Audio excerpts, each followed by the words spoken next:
Welcome to my channel. In my channel, you can watch various type of fiction and fantasy audiobook. If you want more video like this, please subscribe my channel. American Comics. The Untold System Behind Wanda and Gwen. Part 1. Marvel Universe. Today is April 4, 2015, Saturday, and the weather is clear. This is New York. After the devastation by the Chitauri civilization and the post-war reconstruction, the city looks as if it has been renovated. Next to Central Park in Manhattan, the North Tower. Inside a separate floor marked for a psychologist. There is a medical banquet tonight. Sue, are you going? The future Sorcerer Supreme, and current top surgeon, Stephen Strange, was asking a young man who looked quite young, yet even more handsome than himself. The young man lay on a recliner, hands behind his head, watching the TV on the wall while yawning, then replied indifferently. Not going. The young man's name is Su Yi. He traveled here about a year ago. And he awakened a system called 9 to 5 system. The general idea of this system is, as long as you go to work just to get off work, do your job if there's work, and slack off if there isn't, but never work overtime, you can clock in after work every day to get rewards from all worlds. Over this past year, he has signed in and received a pile of rewards. However, the vast majority of the rewards are trash. For example, endless bottles of milk tea, infinite packs of toilet paper, beer mugs with infinite refills, a spinning egg that never stops, etc., etc. There was only one truly awesome reward, and that was Phoenix Force Fragment. As the embodiment of life and emotion in the primal universe, the Phoenix Force possesses the ultimate power of both life and destruction. It also possesses the highest level of perception and intuition, allowing the possessor to perceive all things. Even though Su Yi only possessed a fragment, he could still perceive the other person's emotions, mindset, thought processes, ideas, and so on. Even everything that has happened, is happening, and will happen. However, that requires more fragments. And Su Yi has only signed in for one so far. So, for the sake of better 9 to 5 no overtime clock-ins, Su Yi used this ability to become a psychologist. Later, he became the top psychologist in the entire US. At the same time, he became good friends with the Stephen Strange opposite him, the future Sorcerer Supreme. Not only that, Bruce Banner, also known as Hulk, was his client before. Alright, after being rejected, Stephen Strange was very depressed. But he knew that for a person like Su Yi, persuasion was useless, he had to want to go himself. Unless the conditions you offer are very tempting. And Su Yi looked at his watch, it was 4:30 p.m. So he said to Stephen, I have to get off work in half an hour. To clock in, it must be after work. The system absolutely does not allow any overtime. Once it hits 5 o'clock, he must leave this office. So Su Yi is very strict about the time he gets off work. Get off work at 5 p.m. Close the door within 1 minute past 5 p.m. Not even a minute more. At this moment, even if the heart of the universe were in the office, he would think it's fake. As for after work, that time is for Su Yi to arrange freely. Not going to the banquet is simply because he doesn't want to go. It's just all sorts of people boasting and praising each other, it's meaningless. Might as well go home and play games. Or find a place to look at beautiful women. Seeing that time was running out, Stephen Strange quickly thought for a moment, looked at Su Yi who was watching TV, and said, Listen to me, this time it's not just a banquet, it's also an exchange meeting. At that time, there will not only be medical mentors, but also mentor-assistant teams and university teams. That was well said. But Su Yi remained unmoved. So what about teams? Can teams be as good as slacking off? Seeing that Su Yi still couldn't get interested, Stephen said again. What I mean is, there will be all sorts of university girls and assistants in various teams, and they should really admire you. After saying that, Stephen raised his eyebrows at Su Yi. If you put it that way. Su Yi raised his wrist to check the time on his watch. Then he picked up his empty, blank schedule book, took a look, and replied. Then it seems I am quite free tonight. After saying that, Su Yi smiled. Stephen laughed as well, in unspoken agreement. After all, before the accident, Stephen was quite humorous. As long as he wasn't performing surgery or in front of strangers, he was even quite fond of laughing. It was only after he became the Sorcerer Supreme that he became nothing but humorous. Just think about it. He was only in his 20s or 30s, driving a Lamborghini, possessing a handsome appearance and technical reputation, and of course, he was interested in attractive women. And Su-yi was no exception. They were both men. What was there to pretend about? After the itinerary was decided, Stephen perked up. He stood up and poured himself a glass of water. Then he looked at Su-yi's office, which was also an award-winning room. In Su-yi's not-so-large room, all kinds of luxurious decorations, furniture, and collectibles were everywhere. If they were all sold off, the total value would likely reach tens of millions of US dollars. But not a single one of these was bought by him, they were all gifts from clients. So, one could tell from this, just how much influence and fame Su-yi had in the psychological counseling industry. This was also one of the reasons why Stephen admired Su-yi and wanted to befriend him. He wasn't old, yet he had achieved accomplishments that others could never look up to in their entire lives. Ahem, just like him. The time was 5 o'clock in the afternoon. Su-yi silently thought in his heart, check-in. Check-in successful, received reward. Super explosive popping candy X 10 packs. Quote. He was used to it.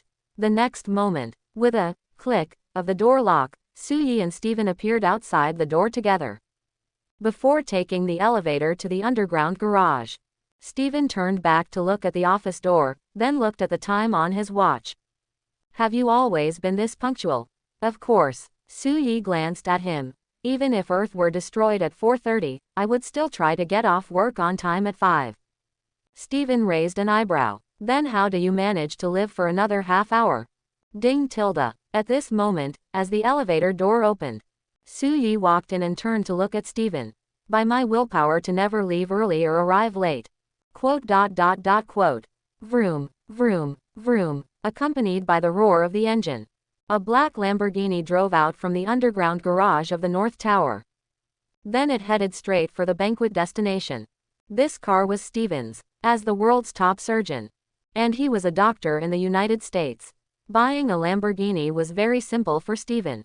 As long as you have the ability, then you can earn US dollars on this free land, regardless of good or bad. And the reason Su-yi didn't drive his own car was because when people don't have a car, they want one, but once they have one, they are too lazy to drive it. Especially when Su-yi's current assets could buy any mass-produced car in the world. He wanted to drive it even less. The Lamborghini drove along the road without any obstruction. Stephen held the steering wheel with his right hand and rested his left hand on the car window, saying to Su-yi, if you don't drive your Ferrari again, the dust on it will be thicker than a pizza. Su-yi, wearing sunglasses, rested his head lazily against the car seat and retorted. First of all, my car is parked in a VIP spot, and someone cleans it every day. Secondly, can you modify your car seat? It's too uncomfortable to sit in. To be honest, the seats in a Lamborghini are just not that comfortable. But the ergonomics are still acceptable. It makes you feel very sporty. Facing Su-yi's question, Stephen shook his head. No, I won't modify it. Modifying it would be like insisting on adding a passenger seat and foot pegs to a racing motorcycle, or adding air conditioning to an F1 car. Alright, it seems Stephen understands sports cars. Because if it were comfortable to sit in, it wouldn't be called a sports car. In the eyes of sports car designers, performance determines everything. If your body isn't being put through its paces, can you even call it a sports car? Just like that, Stephen drove his Lamborghini, carrying Su-yi as they zoomed along. But suddenly, a breaking news report sounded on the car's intelligence system. At 5:20 p.m. New York time, the Avengers are currently at war with an unknown terrorist force in the country of Sokovia, including Iron Man and Captain America. The war has caused the country of Sokovia to turn into an island and continue rising, and it is now at an altitude of several thousand meters. How will the Avengers respond to this crisis? And how can they ensure the property safety of the local residents? Good grief. The news first named two important famous figures. Then it started asking questions. And it was asking about property issues. What about lives? Why not ask about lives? And isn't this plot just the Avengers, Age of Ultron? In other words, the Avengers were fighting in Sokovia. Among everyone, only Wanda's brother, Quicksilver, kicked the bucket. In the end, it left Wanda with a not so small, or maybe not so large trauma, but it was there regardless, even though it was not mentioned later. At this moment, when Steven heard this news, he shook his head helplessly and said, "This world is too chaotic. I have even thought about how much longer I can continue my work as a surgeon." "That is a good question." Su-Yi calculated the time and said in a joking tone, "Perhaps less than a year." Steven looked at Su-Yi after hearing this. "Then your career as a psychologist seems like it will only get better." "That is true. After all, there are more and more people suffering from PTSD, post-traumatic stress disorder, lately." After breaking Steven's composure, the two stopped paying attention to the content on the radio and headed all the way to the banquet location. As for the situation in Sokovia, Su-Yi certainly would not interfere. Why the hell would he go there? There is no benefit to be gained, and if he exposed his strength, he would only bring trouble upon himself. For Su-Yi, he only needed to ensure that he lived well. At most, he would include his close friends. To quote Wang Yi from Wudang, "No matter how bad the world gets, I can still protect myself, my family, and my friends and keep to myself." As for the rest, as long as Earth is not about to be destroyed, why would he care? Who decreed that if you have ability, you must save the world? Who? He is just an ordinary, slightly unique psychologist. Well, at most, add 2 hobbies, slacking off and beautiful women. 15 minutes later, as Steven parked the Lamborghini at the entrance of the banquet, handed the keys to the valet, he and Su-Yi got out of the car together. Everyone present recognized his Lamborghini at a glance. Then, seeing the even more handsome Su-Yi also get out of the car, the crowd rushed up to greet them. Some were saying hello, some were taking photos, some wanted to discuss things, and so on. Su-Yi did not like this environment. However, in the crowd, relying on his excellent memory, he saw a character he had an impression of. She had a young, beautiful face and soft, golden hair. She was following behind a team. She was Gwen Stacy. There are many versions of her, so Su-Yi was not sure which Gwen she was. But regardless, this Gwen Stacy was even more beautiful than in the animation. That face shape, figure, and skin were just like they had walked out of a 3D animation. Perfect modeling. And Gwen, of course, was also following the crowd and watching Su-Yi and Steven. But when she discovered that Su-Yi had actually made eye contact with her, Gwen's eyes widened, and she felt a bit panicked and at a loss. Su-Yi smiled at her from a distance. Then he turned his head to deal with the surrounding crowd with Steven before entering the banquet hall. The hall was magnificent inside. Or rather, the decoration was good. Many people in suits were chatting freely with each other. Here, no matter what kind of doctor you are, you can be respected. As long as you have strength, as long as you have fame. For example, although Su-Yi is a psychologist, he is also one of the top-tier figures here. As long as you are awesome, you could even be a veterinarian. So when he and Steven entered the hall, people immediately came to greet them. Both of them responded with smiles. However, Steven whispered in Su-Yi's ear, "All right, I am starting to hate this environment too. Let us quickly have a couple of drinks, and then go walk around." Su-Yi nodded. He had the same intention. What is there to talk about with this bunch of big men? Going around and waiting for girls and beautiful women to come and chat is the real deal. Thus, Su-Yi and Steven picked up champagne glasses from the banquet table. Then they had a few sips with a few people who were somewhat famous. "Hi, Su, how have you been lately?" Su-Yi, "Very well, I live well every day." "Su, I have a few clients here who need psychological counseling, I will refer them to you." Su-Yi, all right, this is my business card, you can give it to them, but you must tell them that my client's schedule is already booked until the end of the year." Su, as soon as you arrived, all the beautiful women were attracted to you. Su-Yi, "That cannot be helped, is that my fault tilde?"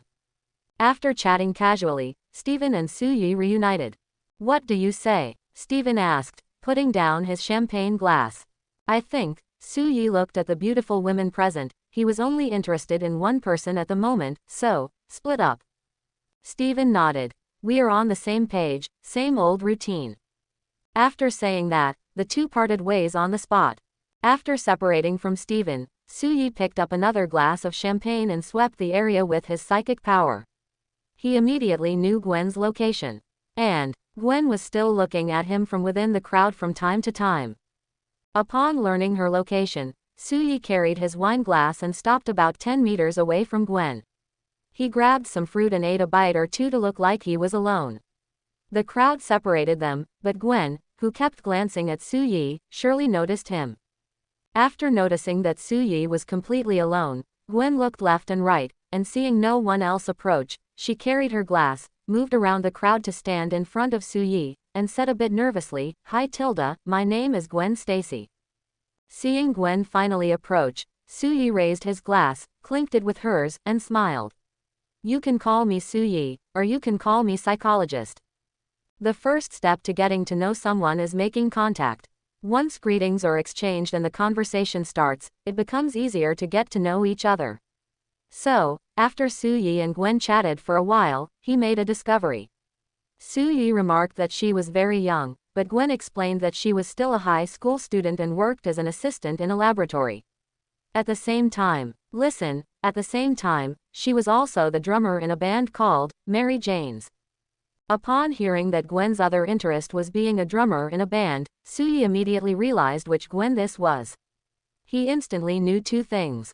1. This is Spider Gwen, the ghost spider wearing the black, white, and pink hooded bodysuit. 2. This world might have already been affected by the multiverse, otherwise, the normal universe he was in shouldn't have a female spider, it should be Peter Parker. So, would this universe have two Spider-Men? Or was there only a female Spider-Man?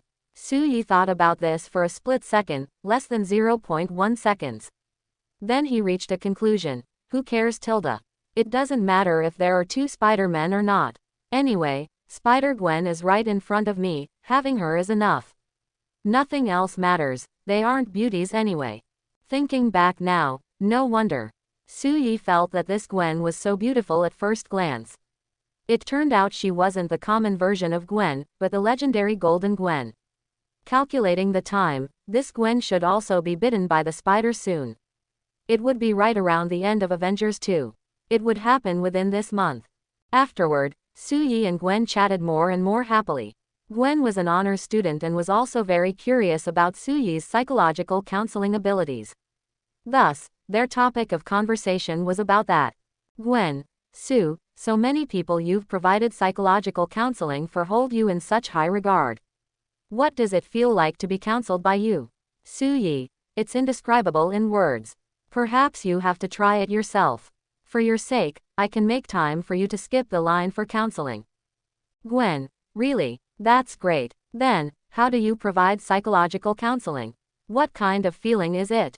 Suyi, empathy, perspective taking, observation, and a little bit of love. Tilda, Gwen, haha. Tilda, Sue, you are so interesting. Just like that, amidst laughter and joy, Suyi was very happy to chat with the beauty for a long, long time. Gwen was also impressed by Suyi's knowledge and indicated that she would definitely come when she had time. Amidst the laughter and joy of Suyi and Gwen, the nation of Sokovia had already been reported by the news as existing in name only. Because the superheroes had finished their battle. In the end, the superheroes won. But the price was that Sokovia exploded. Nothing was left. Hundreds to thousands of residents in the town were dead or injured. Including all fixed assets, everything was wiped out. Still nothing left. And what about these Sokovian residents? Oh no, refugees. Also, Wanda's brother was gone too. At this very moment, Scarlet Witch Wanda collapsed onto the ground, tear tracks sliding down her cheeks, her expression somewhat broken. She couldn't believe that her brother had disappeared along with Sokovia. She couldn't even bury him herself, let alone see him one last time. At this moment, the group of superheroes stood not far behind Wanda, watching her. Everyone frowned slightly. Natasha also felt somewhat uncomfortable. I am very sorry. At this moment, Hawkeye walked to Wanda's side and apologized. Your brother sacrificed himself to save me, and I feel extremely guilty. Wanda did not look up, nor did she move. She said in a sorrowful tone, "If you feel guilty, will that bring my brother back to life?" Suddenly, the scene became very quiet. The feeling of losing a loved one must be unbearable. Clap, clap tilde. At this time, the good-natured Captain America clapped his hands and stepped forward. "Pull yourselves together, Avengers. We still have more things to do. And even more difficult things are waiting for us." After Captain America finished speaking, everyone nodded and sighed. Then they began to go about their business. As for Wanda, she wept in place until the end, only then closing her eyes, wiping away her tears, and leaving. Afterwards, after experiencing the Insight Project from Captain America 2. That is, after the Washington incident where 3 aircraft carriers attacked each other and caused massive destruction to the city. S.H.I.E.L.D. had actually faded out of the mainstream view. Replacing it was the Avengers base, independently funded and built by Tony Stark. And the logo was also changed to that capital A inside a circle. However, this had nothing to do with Su-Yi. Because after he finished exchanging contact information with Gwen, Gwen was called away by her team. New York, Medical Banquet. After exchanging contact information with a very happy Gwen, Su-Yi had just watched Gwen leave and waited for Steven. Steven came to Su-Yi's side with a wine glass and looked at the departing Gwen. "Is she of age? She's about to graduate from high school." "Oh, then you don't have to go to jail." Middle finger. Actually, it was a joke. In the US, regulations regarding this vary from state to state. But basically, it's not illegal after high school. And the women here all look mature. Girls who look young and beautiful like Gwen are still rare. That's why Steven would make such a joke. But in fact, he was also complimenting Gwen for being very pretty and young. He just said it in a different way. "What, back after just wandering around?" Su-Yi asked Steven. "Still the same." Steven shook his head. "I feel like Christine is the best future partner." Christine, her full name also includes Palmer. She is also a trauma surgeon, a colleague of Steven's, and they have a very good relationship. And they are in a state of more than friends, but less than lovers. Just one step away. Su-Yi nodded. "Then go get her." Steven thought for a moment, sighed, turned his head, and attacked Su-Yi again. "Then why are there so many ladies looking for you, and why haven't I ever seen you take one into your car?" Like the Ferrari Su-Yi drove before. The fiery red exterior of the car, combined with Su-Yi's handsome face and status, made many ladies want to get into his car. And don't you understand what happens after getting into the car? You could just drive the car home and get busy. Steven understood. As long as Su-Yi wanted to, he could immediately become a playboy, just like Stark, picking whoever is beautiful. But Su-Yi didn't take any of them home. He even stopped driving the car later and only rode in his car. Steven was still a bit confused about this. Su-Yi likes beautiful women, but doesn't sleep with any of them. Why? Could it be? At this moment, through the Phoenix Force, Su-Yi had already sensed Steven's inner thoughts. He was actually doubting whether he was capable. "If you think one step further, your Lamborghini will sink into the sea tonight." "All right, I was wrong." Steven immediately begged for mercy and shook his head with a sigh. "I have to admire you, Sue, your mental ability is truly amazing." "Just kidding. Do you understand the value of the Phoenix Force? If it were the Phoenix Force in its prime form, not just fragments, it could easily beat the 5 great gods, okay. And this ability only has 2 disadvantages. 1. It needs to collect fragments, otherwise there will be a limit to the power.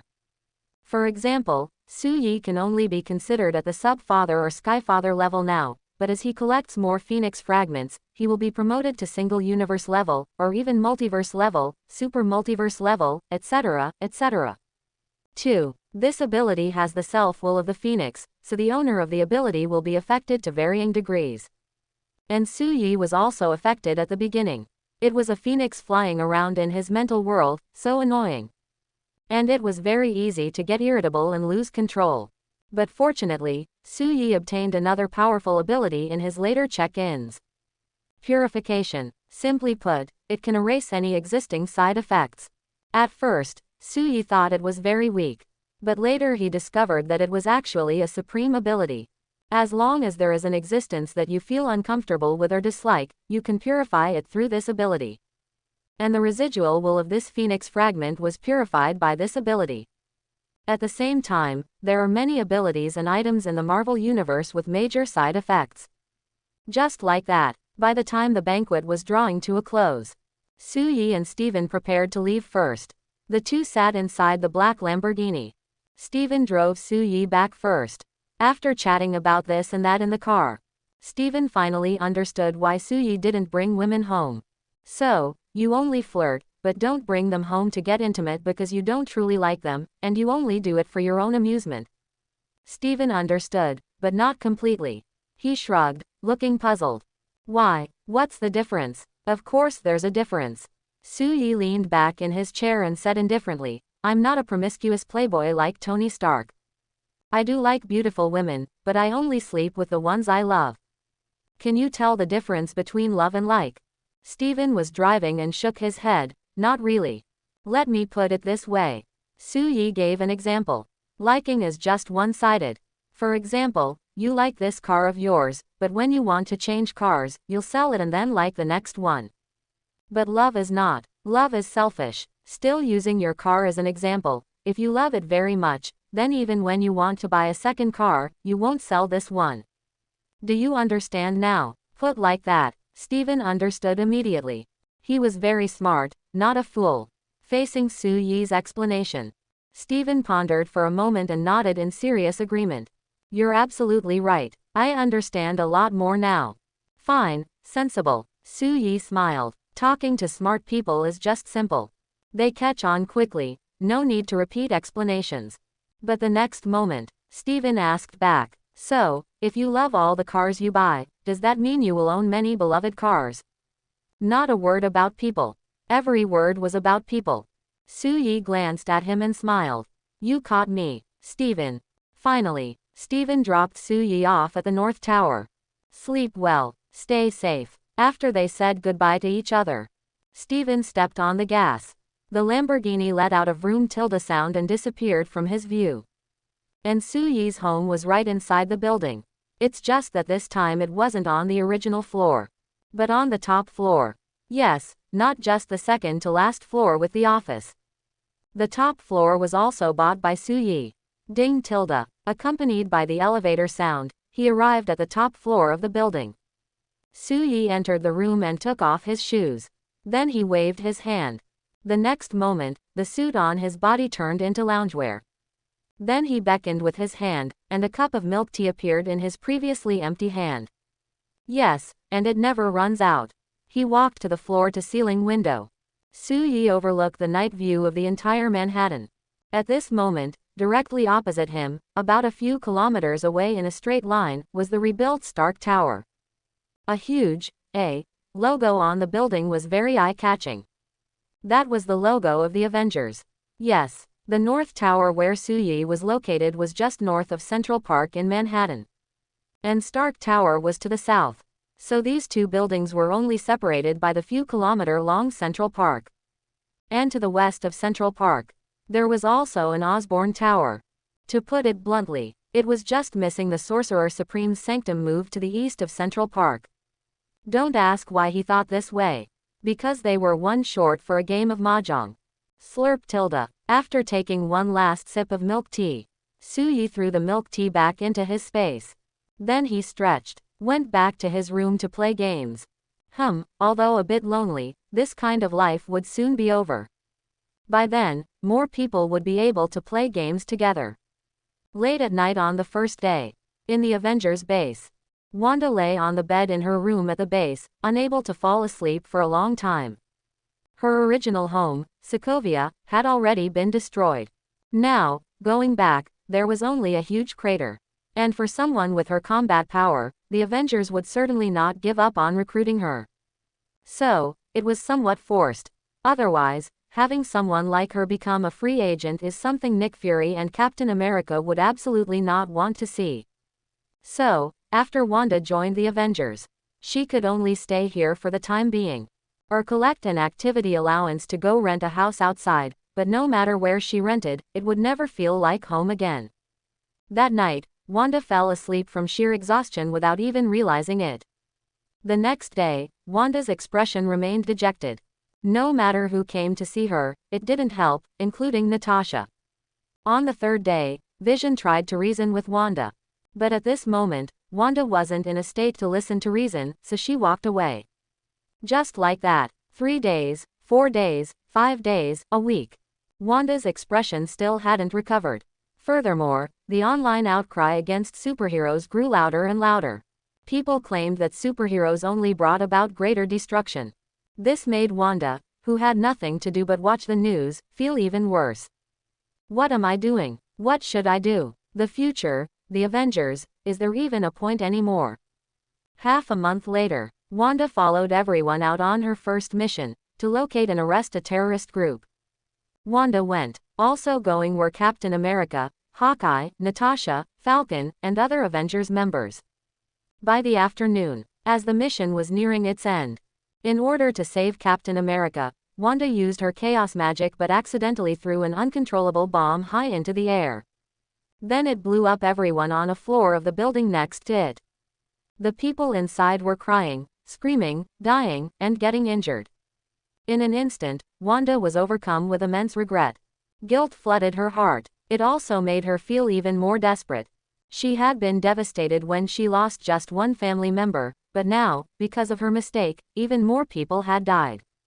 Captain America glanced at Wanda, then rushed into the building to save people. At this moment, Wanda looked at her hands. A thought arose in her heart. She should never use her powers again. Seeing Wanda's state, Natasha wanted to comfort Wanda first. Natasha, hurry, save the people. But Captain America's call made her bypass Wanda to help save the people in the building. Afterwards, Wanda returned to the Avengers base feeling completely lost. And in the days that followed, even after a week, Wanda showed no signs of improvement. She wouldn't even say more than 10 sentences a day. Mostly just answering this or that. Many more days passed. The online outcry against superheroes grew even louder. But some rational people also spoke up. It's not that we don't need superheroes. It's that these superheroes must be controlled by humanity. Otherwise, our property and safety will also be destroyed by these superheroes. Facing the verbal violence online, Wanda began to show symptoms similar to depression. She also bought clothes with hoods. Whenever there was a mission outside, Wanda would now wear her hood. But this wouldn't do. One day, Tony Stark, with his arms crossed, watched Wanda's condition for a long time. Natasha came to Tony's side, and together they watched Wanda's state as she spoke. She needs a change, otherwise, this mental state will eventually lead to a breakdown. Hawkeye, who had walked over, agreed after hearing this. Yes, if this continues, she might find a secluded place to live alone, or even voluntarily leave the Avengers. They were all agents. They all knew what that kind of mindset felt like. And Tony still had his arms crossed. He thought for a moment and rubbed his chin. Then he suddenly realized something. That's it. Once the thought occurred to him, Tony went back to the car and took out a business card. Then he came to Wanda's seat, placed the business card on the table, and pushed it toward her. Okay, Miss Wanda Maximoff. I'll cover the costs. You can go talk to the person on this card. Just think of it as a vacation to clear your mind. I've been recommended to see him by many people before. I didn't think I needed to, but you do.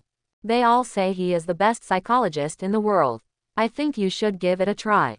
Facing Iron Man Tony's recommendation, Wanda looked up at the business card on the table. Su Yi. Address: North Tower, XX floor, Manhattan, New York. This business card looked very high class. It was a thin slice of wood, fragrant yet tough. Engraved on it were Su Yi's name and office address. But the business card had no business description. Nor did it have contact information or anything else. Why? The answer is simple. Because with Su Yi's fame, if he left a phone number, he would receive endless calls, so he only gives his number to those who come to him in person. Then he decides whether to give it to them or not after seeing them. For instance, if they are rich, low maintenance, or beautiful, he gives it, otherwise, he doesn't. Wanda looked at the address on the business card. Suddenly, the chaos magic inside her seemed to be telling her, go, Go tilde. So Wanda accepted the business card and nodded in agreement. I will go, within the next few days. Whoosh tilde tilde tilde. Hearing this, Tony left immediately. However, before he was ready to drive home, Natasha and Hawkeye chased after him, came to Tony's car window, and asked, "What kind of business card did you give her?" Tony had just put on his sunglasses, so he reached out and pulled them down a bit. "Didn't I say it? A business card for a top-tier psychologist. I know him, I've met him, a man about as handsome as me, but we aren't quite friends. His reputation and prestige are so good that it makes him look like a con artist. But undeniably, I had Friday collect some data. The result is that he is truly impressive. His psychological counseling success rate is as high as 99%, and the remaining 1% is because he didn't want to counsel them and kicked them out. As a master of high society. Of course, Tony knew of Su-Yi's fame, and the two had met. But Su-Yi didn't intend to get too close to Tony. He was just a man, not as important as a 9-to-5 schedule. And Tony also felt that Su-Yi was too handsome, even more handsome than him. If they went out together, wouldn't Su-Yi pick up all the girls? So Tony didn't get too close to Su-Yi either. Yeah, that's just how it was. One didn't care about anything. The other thought the other person was better looking than himself. In the end, neither of them intended to get to know each other. But that wasn't exactly what Natasha meant. What? Natasha and Hawkeye exchanged a look. Hawkeye was a bit confused, so he asked back. You're sending a superhero with immense magic power to receive psychological counseling from an ordinary person. Actually, it wasn't just Hawkeye who thought this way. Most people who heard this would probably think the same thing. It's like asking an anxious president to ask an ordinary person what to do. But reality is even more absurd than that. Because Wanda is a witch. That's a problem on a completely different level. Yet you're having a normal psychologist provide counseling. Is that going to work? Natasha didn't express an opinion. But she didn't think it would work either. Mostly because she understood what psychological counseling was. After all, Natasha had undergone mental training. She knew exactly what it was. And regarding counseling, the most important thing is the person themselves, not the psychologist. The doctor is just an assistant. If the person cannot get past their own mental block, it is completely useless. However, Tony put on his sunglasses, indifferent to everyone, and started the sports car's engine. How would I know? I haven't tried it myself. Whether it works or not, at least it might be useful. Just treat it as giving her a vacation, understand? After saying that, Tony stepped on the gas. The sports car zoomed away, leaving only Natasha and Hawkeye behind. The two exchanged a look. All right, that's all they could do. The scene returns to the Baxter building. During these 10 to 15 days, Su-Yi checked in on time every day, but it was all just garbage. For example, Crayon Shin-chan complete manga set. Queen S Death's small whip. Super delicious milk tea recipe. Explosively delicious egg fried rice x10. Just look at that. Which one of these is useful? Just how delicious can explosively delicious be? And what is that whip even for? Well, in some sense, a few of them were actually somewhat useful, but not by much. At the same time, Su-Yi also received some clients during these days. But they were all easily counseled by him. Ya tilde tilde tilde. Su-Yi leaned back comfortably in his recliner. He had been following the news these past few days. The Avengers were being opposed by the citizens, just like in the plot. However, it wasn't total opposition.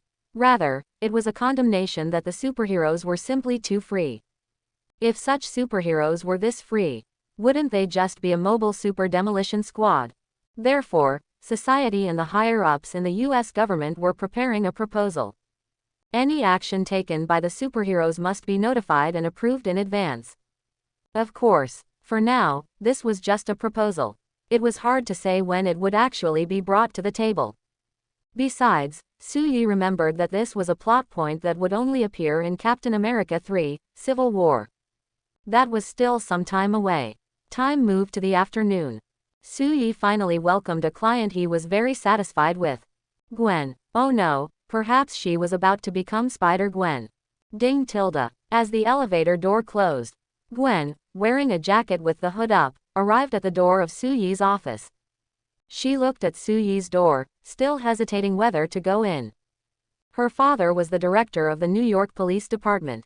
Su-Yi's psychological counseling was very expensive. Although Gwen wasn't unable to afford it, it still pained her wallet. But she had encountered a problem now. Was it really okay to come to Su-Yi instead of her father? Or, could Su-Yi actually help her? Honestly, Gwen didn't even know why she had come here. She touched the wound where the radioactive spider had bitten her. By all logic, she should be going to the hospital right now. Then go get her genes and body checked to see if something had gone wrong. But she just felt that she should come here first. How to put it? A feeling, a sixth sense, a woman's intuition. So, go in or leave now.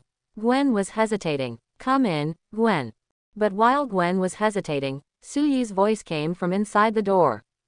Gwen, who was deep in thought, was startled. She had no choice but to push open the door and say embarrassedly, "Sue, how did you know I was coming?" Su-Yi didn't speak, just glanced at the camera by the door. Gwen immediately covered her face in embarrassment. "Sit down." Su-Yi had Gwen sit down. Then he gave her a bottle of milk tea. He had an endless supply of this stuff in his space, so it was better to use it to treat high school girls. "What is this?" Gwen looked at the milk tea with great curiosity. "Milk tea, it's sweet." Su-Yi gestured for her to drink it. "You should like it." Gwen took the milk tea. Then she opened it and took a small sip. The moment the milk tea hit her tongue, her beautiful eyes lit up, as if stars had popped out. Then she took a big gulp. Su-Yi saw this and nodded with certainty. He had just observed her personality, habits, way of speaking, and so on. This persona was definitely Spider-Gwen, no doubt about it.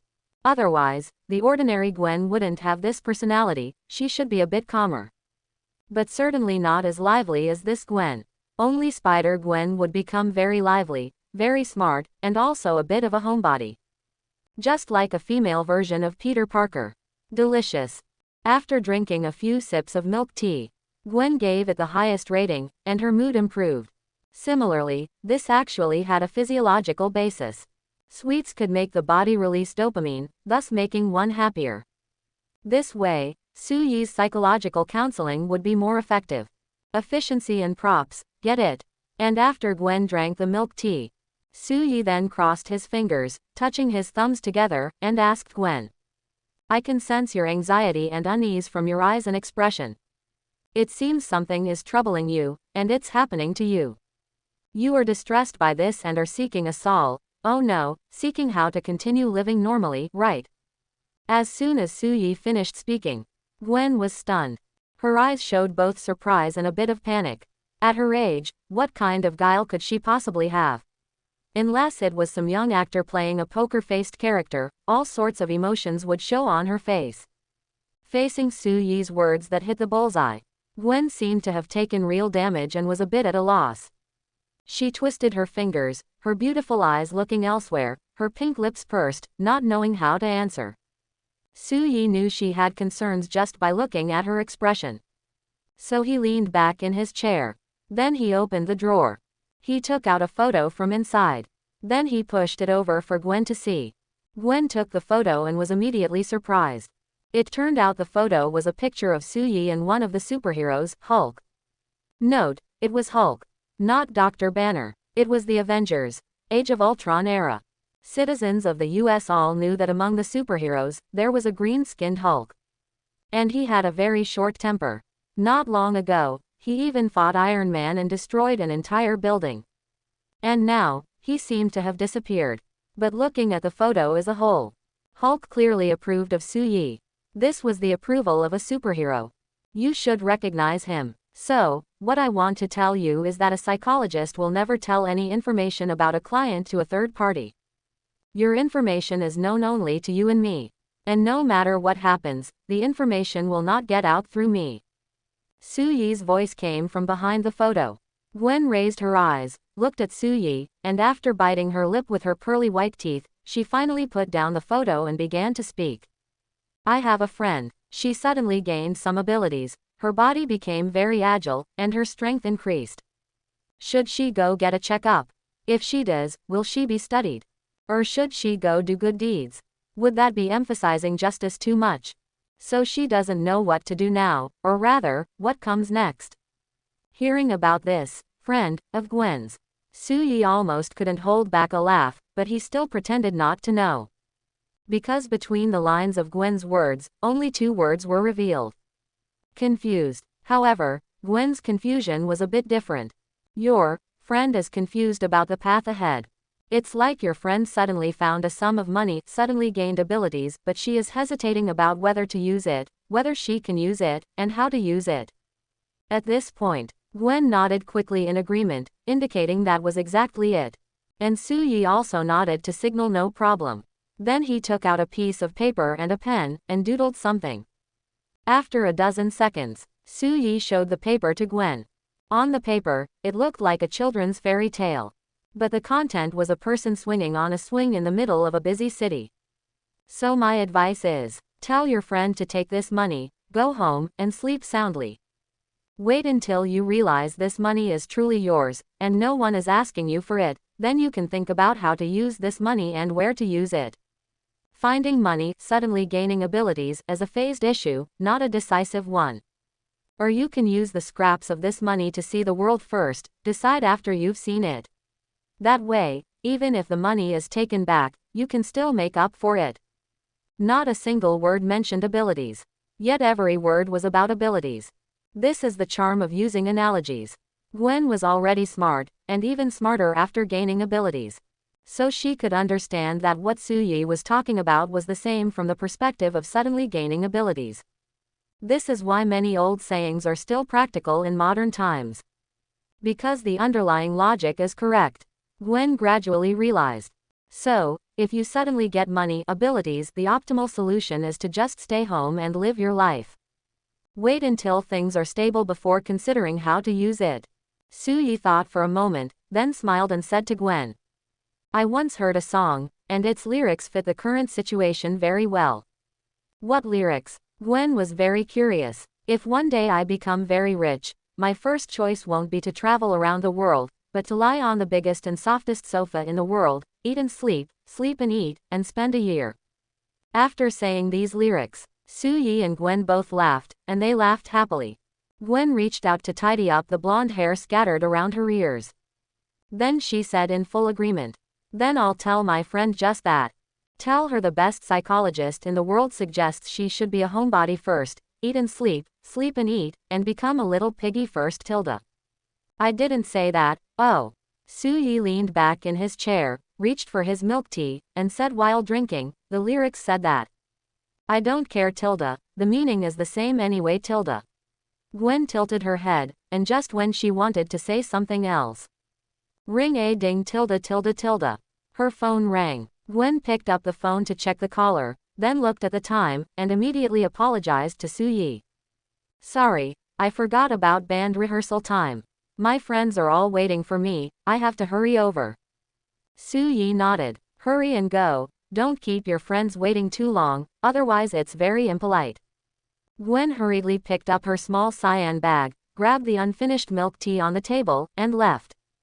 However, the moment the door closed, Gwen turned back, poked her head in, winked at Soo-yi with her left eye, and said, Thank you, Mr. Soo-yi, you helped my friend a lot. You're welcome, hurry up and go. Thanks. The last word of thanks only had an echo. Because Gwen had already run into the elevator. As for whether she paid or not. Whether she paid or not was fine, but if she didn't pay, she would have to come back again to pay in person. Wouldn't that be wonderful? After seeing Gwen off, Soo-yi checked the time and prepared to get off work. When the time reached 5 p.m., Soo-yi closed the office door, turned around, and left. Clock in, Soo-yi thought to himself. Clock in successful. Obtained. Vision Ward X3. Vision Ward. Vision Ward. After activating the ward, within a certain range, any line of sight, surveillance, perception, psychic activity, or electronic devices from outside the range will be rendered ineffective unless they enter the range. After reading the item description, Soo-yi immediately understood what kind of item this was. A control ward from Runeterra. Not bad, it counts as a good item. Su Yi nodded with satisfaction. There were 3 in total. I'll place one in the office later and one at home, so I won't have to worry about any external surveillance. Otherwise, things like cameras, Jarvis, Ultron, Vision, and such existences can easily watch cameras all over the world. Can you feel at ease with one installed at home? Wouldn't that be a live broadcast?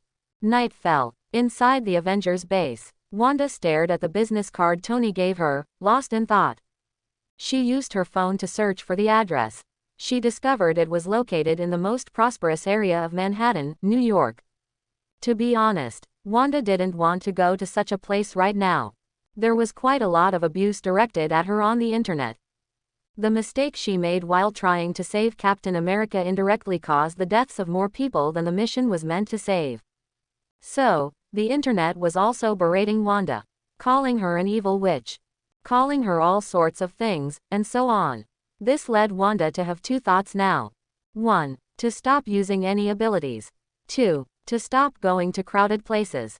She just wanted to find a secluded place to live alone, that would be enough.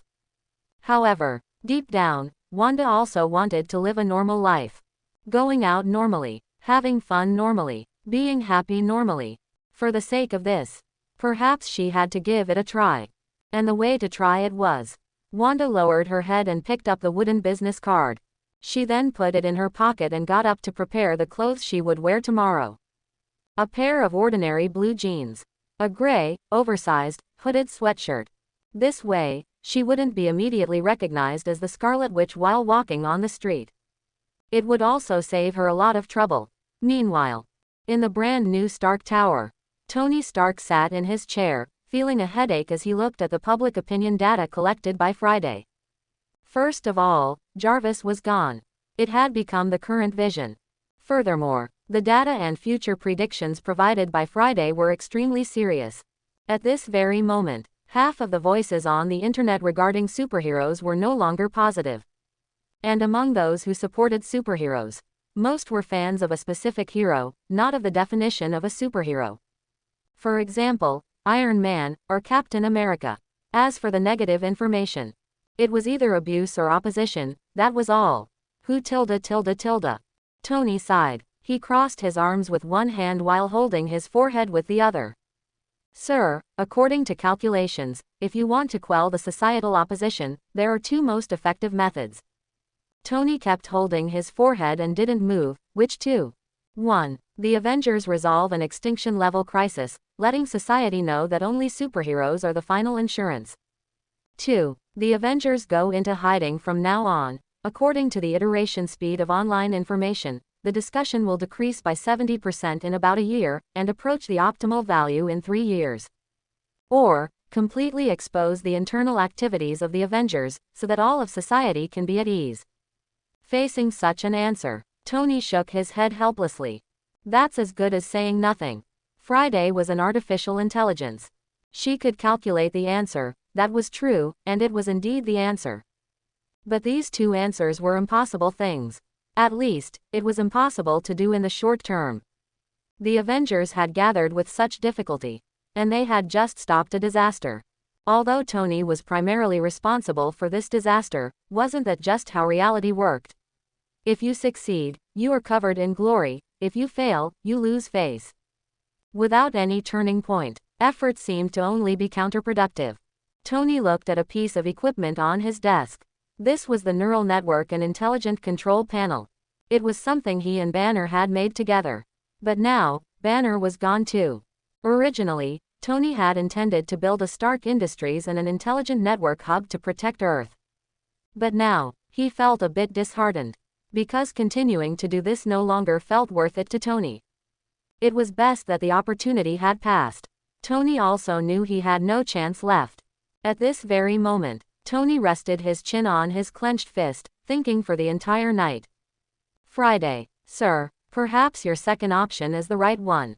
Sir, but this choice would subject the Avengers to the constraints of the United Nations, and Captain America would not agree to it. That is his business. If there are problems, he can solve them. I will do my part. Sir, all right, pull up the armor interface. Let's start researching the new armor. Understood, sir. The next day, after placing the vision ward in the office, Su-yi spent his morning slacking off. Basically, every morning was his time to slack off. No one comes to see the psychologist at this hour. Besides, he didn't like working at this time anyway. Over time, people wanting to see the psychologist started coming at noon or in the afternoon. Thus, Su-yi spent his mornings playing games, reading books, checking the news, scrolling on his phone, and so on. However, when Steven didn't have surgeries, he would come early to chat with Su-yi. He usually came in the morning to book Su-yi's time for the evening. Then, once 5 p.m. arrived, the two would shut the door and head out to have fun. And generally speaking, if there were people in the afternoon, he'd see them; if not, he'd slack off. That's just how it was. Anyway, Su-yi was living quite happily. Good pay, light workload, hassle-free, and high status. Plus, he could check in every day and wait to become stronger. Isn't that awesome? Time reached noon. Su-yi was leaning on his recliner, scrolling through TikTok. Can't help it. There are too many bodhisattvas on there. All sorts of scantily clad bodhisattvas were posting treats there. And all kinds of weird and funny videos. It was hard for Su-yi not to love it. Of course, he only scrolled when he was alone. Don't ask. If you do, it's because scrolling in front of others lowers his status and is embarrassing. Just then, while scrolling, Su-yi sat up. A flash of golden light flickered in his eyes. Wanda. Yes. Su-yi sensed a unit with powerful abilities and a strong spirit approaching his building. Then, after sensing it for a moment, he realized, isn't this chaos magic? And the person with chaos magic was Wanda, also known as the Scarlet Witch. Just like that, under Su-yi's perception, Wanda crossed the crosswalk, walked down the street, and then entered the building where he was. Then she waited for others to enter the elevator. She specifically waited for an empty elevator to come up. Finally, she arrived at his door. Su-yi thought for a moment, nodded, and said, "Come in." Hearing the voice, Wanda's hand, which was on the doorknob, paused. Then she pushed the door open and walked in. After she entered, Su-yi took a look at Wanda. Blue jeans, an oversized hoodie, she even had the hood up when she walked in. And she kept her head down, her face not even facing him. Su-yi smiled and pushed a cup of milk tea toward her, saying, "Coming to me, I wouldn't be surprised no matter who you are." After saying this, Su-yi gestured to the framed photo of him and Hulk on the desk that he hadn't put away yet. Wanda turned her head to look. Upon discovering the photo of Su-yi and Hulk, she was slightly surprised. Because Hulk had disappeared, the Avengers couldn't find him no matter how they looked, and Tony had even used Friday to scour global surveillance footage without seeing him. Yet here, she found someone who knew Hulk and could even take a photo with him while he was in his Hulk state. Wanda knew about Hulk's combat power, even without mentioning the time the Chidori civilization invaded. The urban destruction caused just by her using magic to make Hulk go berserk had made Wanda feel. Well, thinking about it now, this was something Wanda had done herself. But after seeing the photo of Su-yi and Hulk, it really caused Wanda to lower her guard significantly. "Hello, I am Wanda Maximoff. My name is Su-yi." Accompanying the self-introduction, Wanda raised her head and reached up to pull down her hood. But the moment she looked up at Su-yi, Wanda was stunned. She looked at Su-yi's face. First, it wasn't because she was stunned by Su-yi being too handsome. Rather, it was the moment she saw Su-yi's face. Wanda was surprised to feel a sense of great familiarity with the man before her. It was like a family member. No, a relative. That's not right either. It felt more like a sworn friend. It was as if they were partners walking the same path, bound by significant ties. Why was this, Miss Witch? Su-yi reminded her, looking a bit confused. Su-yi's words brought Wanda back to her senses. Then she explained, "Doctor, the moment I saw you, it was as if I had met a childhood companion I hadn't seen in years." What a coincidence. Su-yi raised his eyebrows upon hearing this. "I had the same feeling just now." "Really?" Wanda asked, surprised. "Really," Su-yi confirmed. He wasn't lying. The moment he saw Wanda, Su-yi really did feel a sense of familiarity. But it was nowhere near as intense as what Wanda felt seeing him. Why was that? Su-yi pondered this too. Let's analyze it. What did Wanda have in common with him, and what was completely different? Su-yi thought about it quickly for a moment. He came up with two answers. Abilities and gender. And gender couldn't be the source of the familiarity. So, was it their abilities? That was it. Su-yi suddenly realized. Wanda possessed chaos magic, and he possessed the Phoenix Force. Although these two abilities were distinct, they were both among the three oldest powers in the Marvel Universe. Which meant the two abilities were familiar with each other. If they had consciousness, they would even know each other. But since Su-yi's ability no longer had a will of its own, he only felt a slight, not intense, sense of familiarity. Yet Wanda would feel it intensely. So that was it. The Phoenix Force and chaos magic. Both were among the oldest powers in the universe. That was why Wanda felt such a strong sense of familiarity when looking at Su-yi now. It seems like fate, Wanda said with a smile. I think so. Su-yi smiled back. This feeling was actually quite amusing.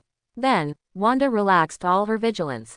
She reached out, took the milk tea Su-yi had pushed toward her, and took a sip. Just like Gwen before her. Wanda's charming eyes lit up. She looked at the milk tea with curiosity. This is so delicious. It's the first time I've had such a good drink. What is this? Milk tea, Su-yi explained. A drink made by mixing tea bags with other ingredients. Oh tilde, Wanda understood. Then she used her rosy lips to take a few more sips from the straw. She savored it for a moment. Then swallowed. It's delicious. Like Gwen, Wanda also gave the milk tea a high rating. And so, neither of them talked about business right away. Because of the sudden affinity she felt for Su-yi, Wanda momentarily forgot why she had come and just started chatting with him. Su-yi hadn't forgotten, but he was more than happy to chat with a great beauty.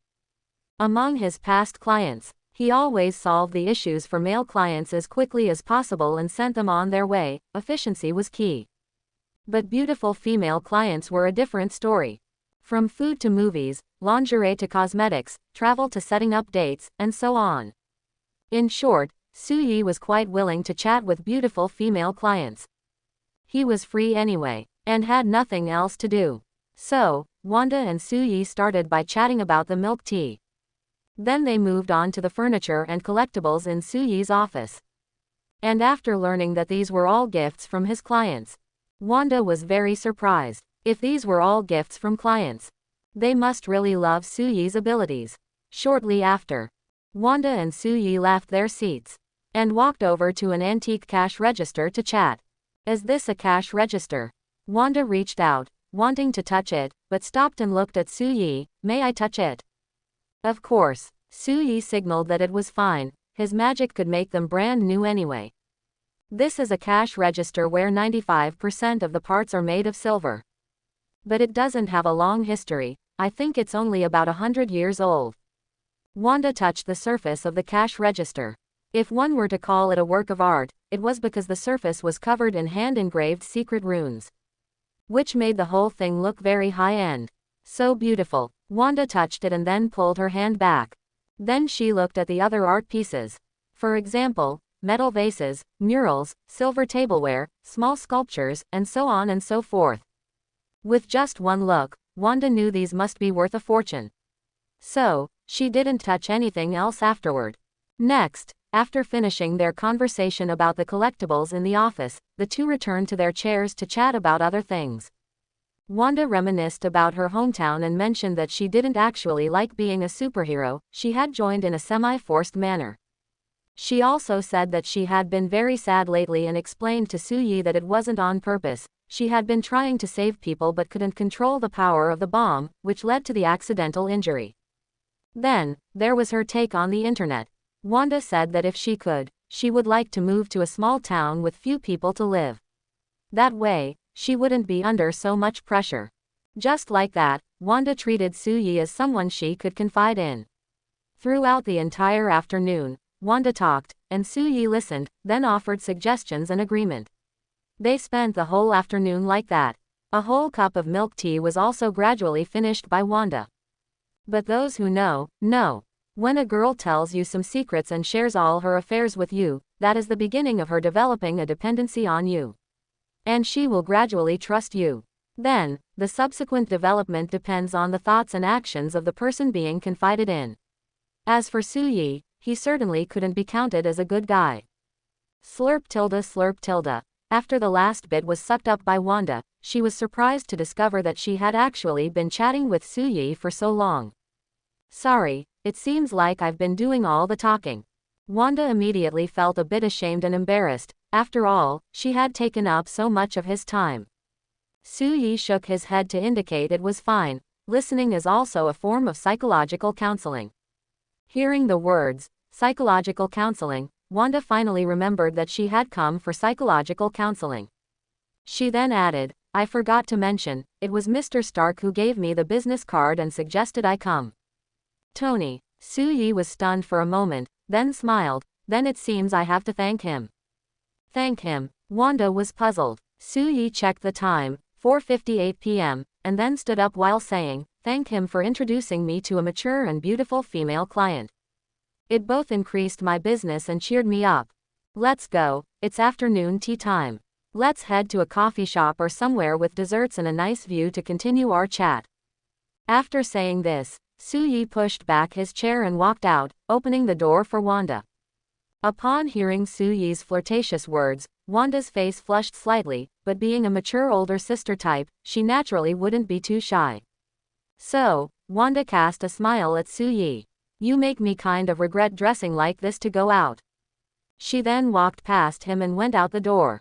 Suyi also closed the door, silently muttered, open, in his heart, and left with Wanda.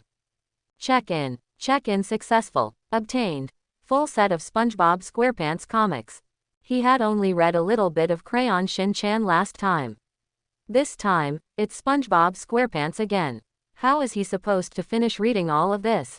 Forget it, he'd just read it slowly when he had time. He'd just consider it something to pass the time in case he ever had to go to jail. Next, after going out the door of the building behind him, Wanda was visibly nervous for a moment. Then she chose to put on her hood. Suyi turned back to look. Since he hadn't driven yet, he thought about it and took her to the underground garage to get into the Ferrari. After closing the windows, people outside couldn't see in. However, one could look out from the inside. Thank you, your car looks very nice. After getting into the car, Wanda indeed took off her hood again. Suyi looked into Wanda's eyes and smiled. You're welcome, because I like red. Like red. Scarlet Witch. Red energy. Wanda heard the implication and felt much happier. It was as if the previous negative energy had been eliminated at this moment. Her mood also improved a lot. However, Wanda looked at the attention the Ferrari was drawing and realized that the Ferrari supercar was just too conspicuous. The supercar, the fire red paint that looked like a phoenix, the low, roaring engine sound, all these elements mixed together made everyone look toward the Ferrari. If Wanda were to get out of the car later and get snapped by a camera and uploaded to the internet, wouldn't that be even worse? Through the Phoenix Force, Suyi sensed the worry in the passenger seat. He held the steering wheel with one hand, kept his eyes on the road ahead, and said while driving, do not worry, we are going to a coffee and dessert shop. It is quite secluded, there are fewer people, no one will be taking pictures with their phones, it is quiet and the atmosphere is great. That is why I like it there.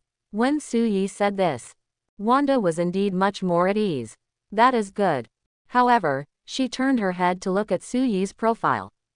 What Wanda really did not expect was, Suyi was actually so thoughtful, understanding, and comforting. For example, from the moment Wanda walked through the door, Suyi knew where she was suffering. It was like that before. It is the same now.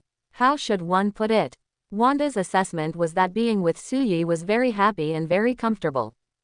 Just like that, Suyi drove his Ferrari, taking the Scarlet Witch Wanda to a nice coffee and dessert shop. And as the Ferrari drove away, a figure stopped among the crowd on the street. Then, she spoke softly into her headset. Tony, I need you to give me the destination address of the Ferrari here. On the other side, inside Stark Tower, Tony, watching the surveillance feed that Friday had pulled up, could not understand. Natasha, the psychologist, was introduced to Wanda by me. Now you are monitoring here. If you are discovered, what will I be thought of? Who will go and explain it to Wanda? But in essence, Tony could not understand Natasha's behavior. No, Tony, I am not monitoring, just observing. Natasha, on the street, walked to the side of the road. Then, following the address Tony gave, she headed there while saying, Wanda's recent psychological state has been very poor. I have received agent training from S.H.I.E.L.D. and know that she is most susceptible to being manipulated at this time. And the person she is in contact with is a psychologist, and the most capable psychologist at that. So, after discussing it for the past few days, it was decided that I should come and observe Wanda's state. Inside Stark Tower, Tony watched Natasha's moving position and shook his head helplessly. Do whatever you want, but do not drag me into it if you get caught. Just like that, the call between the two hung up. Although Tony said that, he still had Friday use data analysis to check Su-Yi's situation. Friday, analyze this person. Alright, sir. Of course, Tony was just seeing if Su-Yi had ever done anything bad. Just like that, Friday analyzed Su-Yi's movement path. And whether he had committed any illegal acts.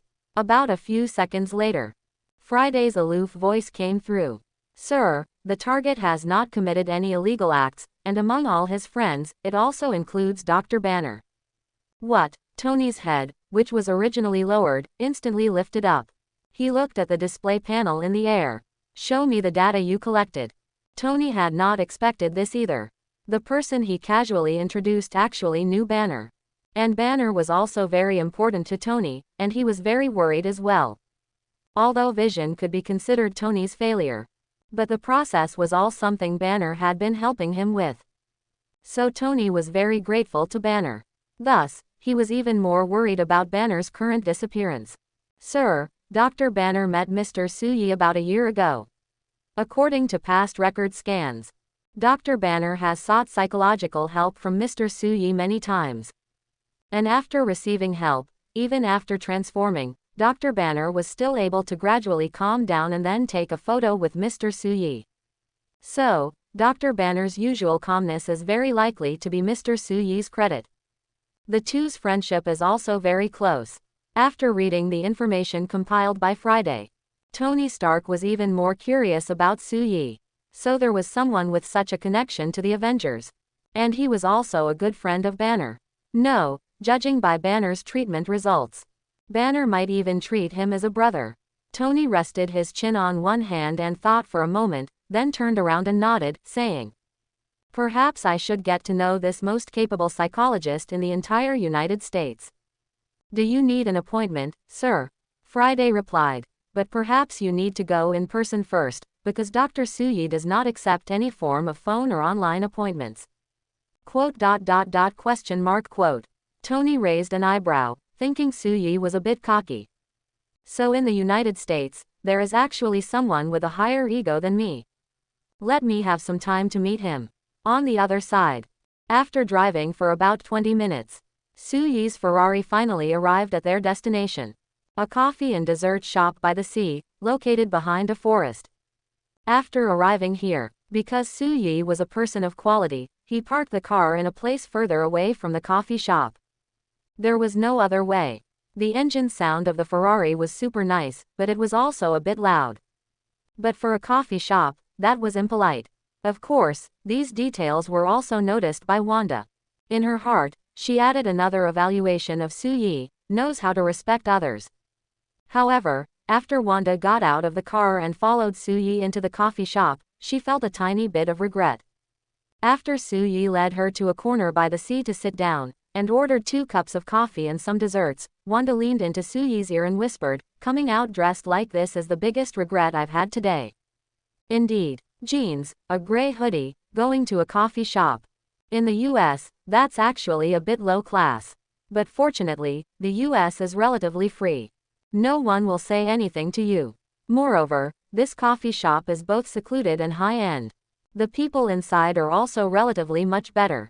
However, Su-Yi also gave Wanda a suggestion. Your magic should be able to alter material structure, thereby changing the clothes you're wearing into a new set directly. It can do that. Wanda thought for a moment, then shook her head and said, but I can't do that yet. It's fine, I believe you will be able to do it in the future. Su Yi smiled, then gave a few more examples.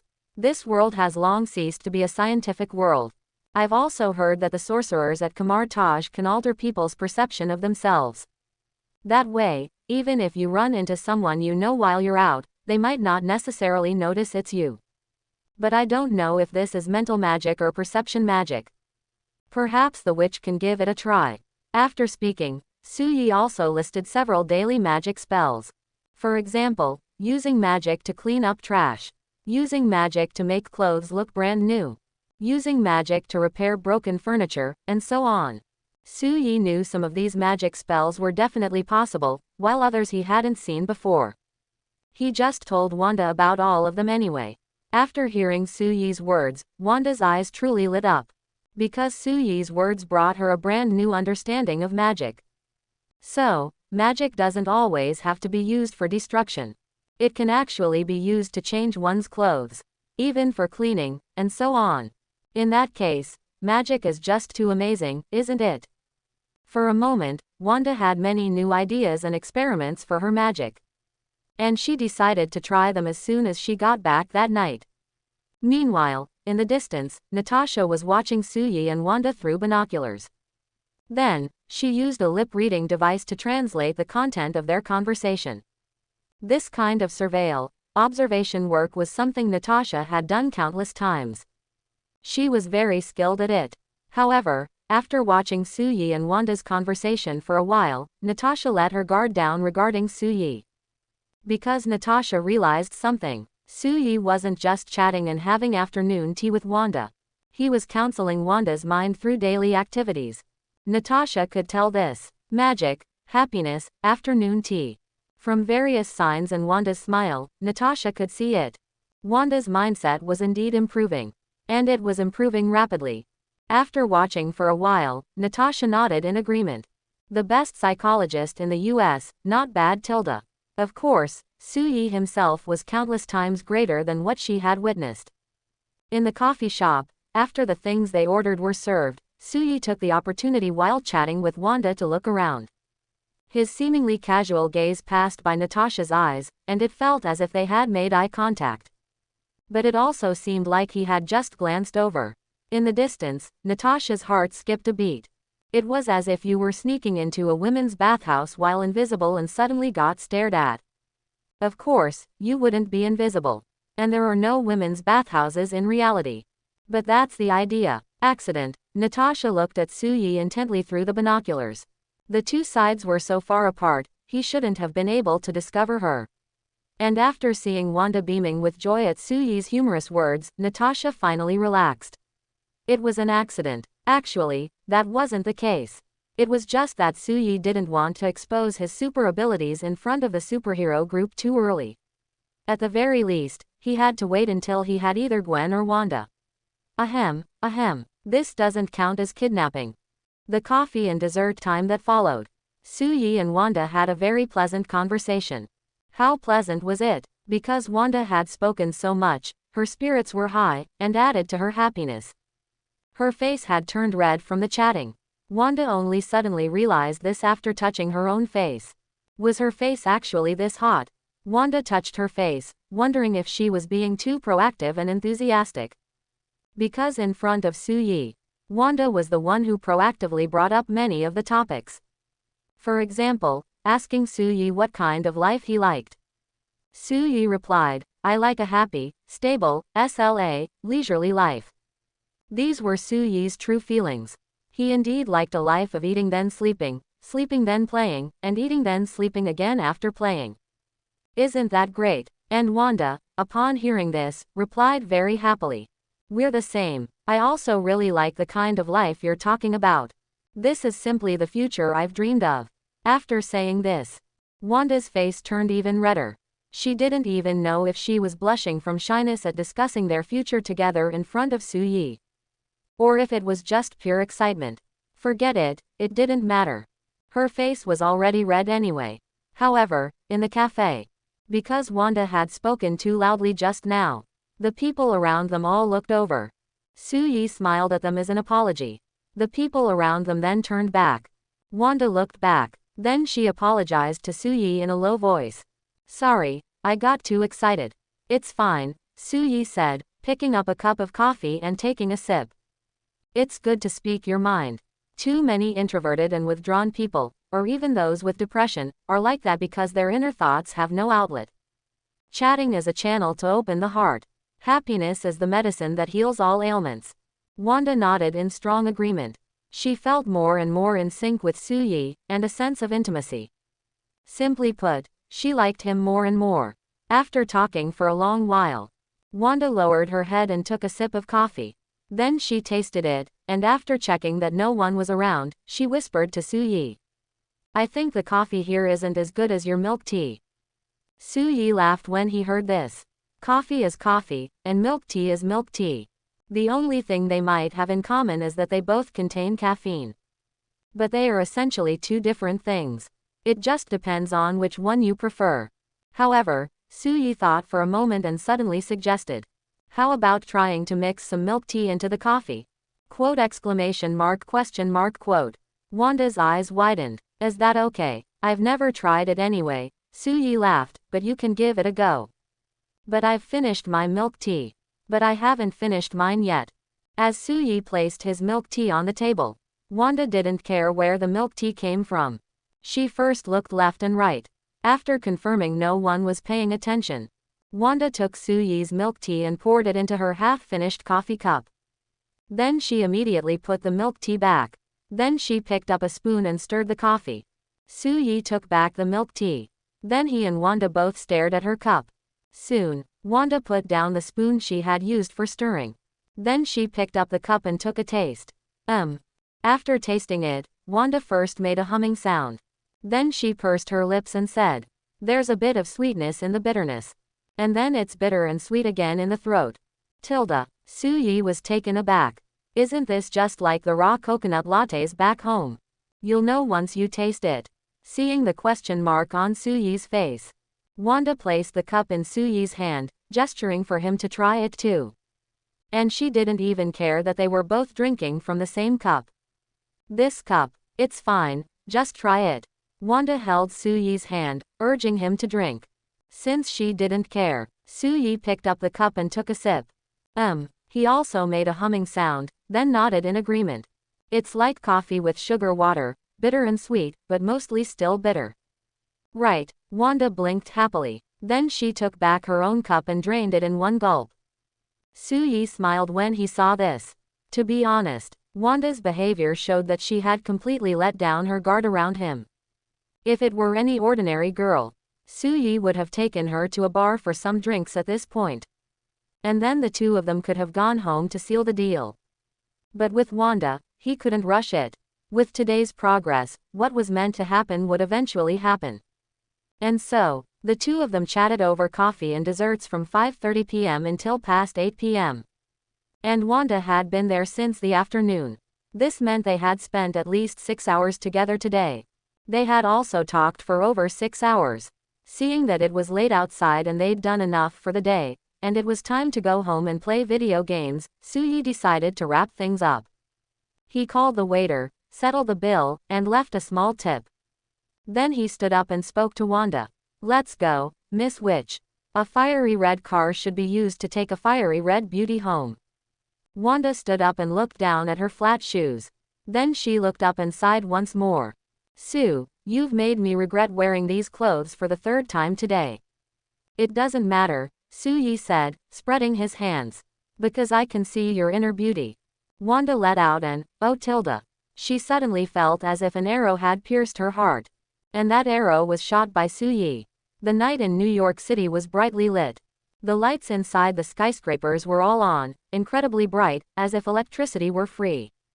But on the roads, some streetlights were on while others were off, stingy to the extreme.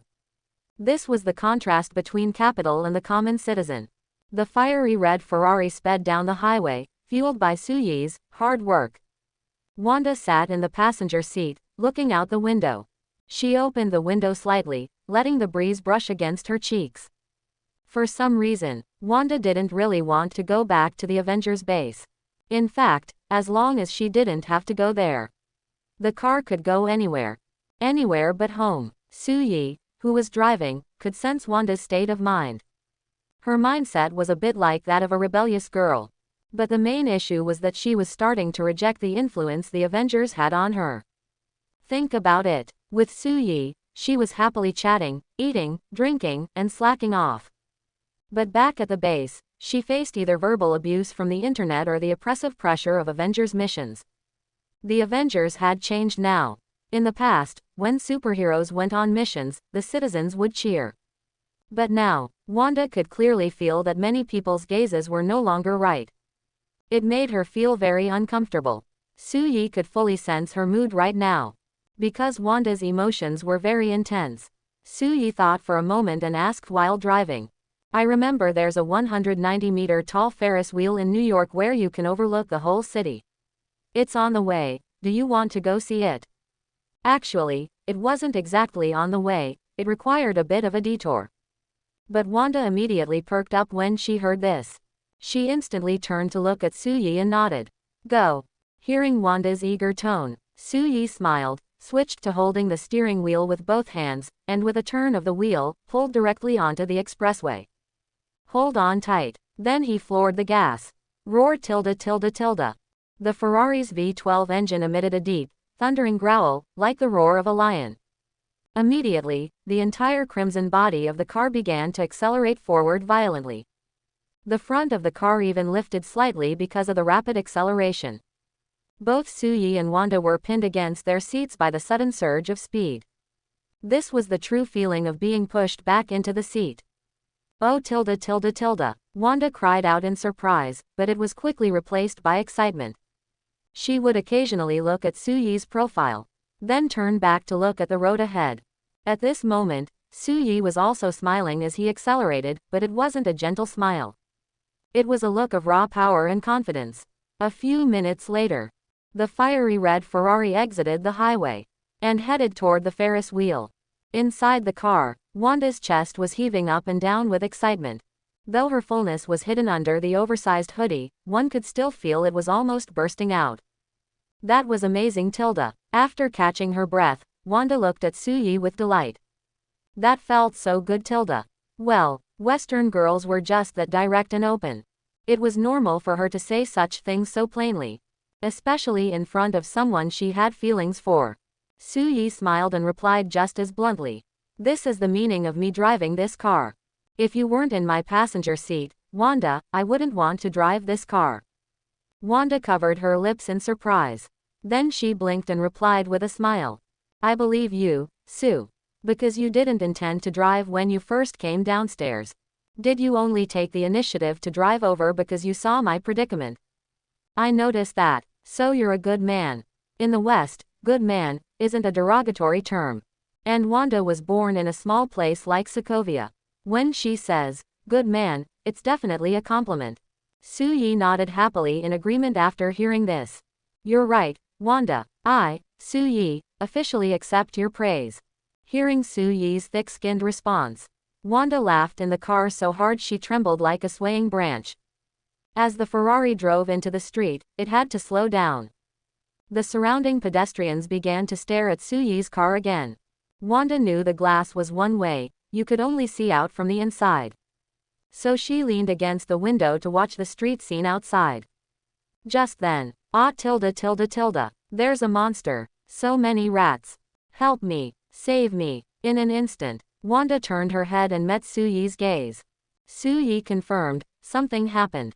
Wanda's hand was on the door handle. She was a member of the Avengers, she was a superhero, and she was needed here. But in the past, they always acted in groups of 2 or 3 or more. And now she was alone. Wanda was a bit at a loss. What if she went alone, did something wrong, and caused a greater impact? Would she be flamed into retirement? Su-yi sensed everything in Wanda's heart at this moment.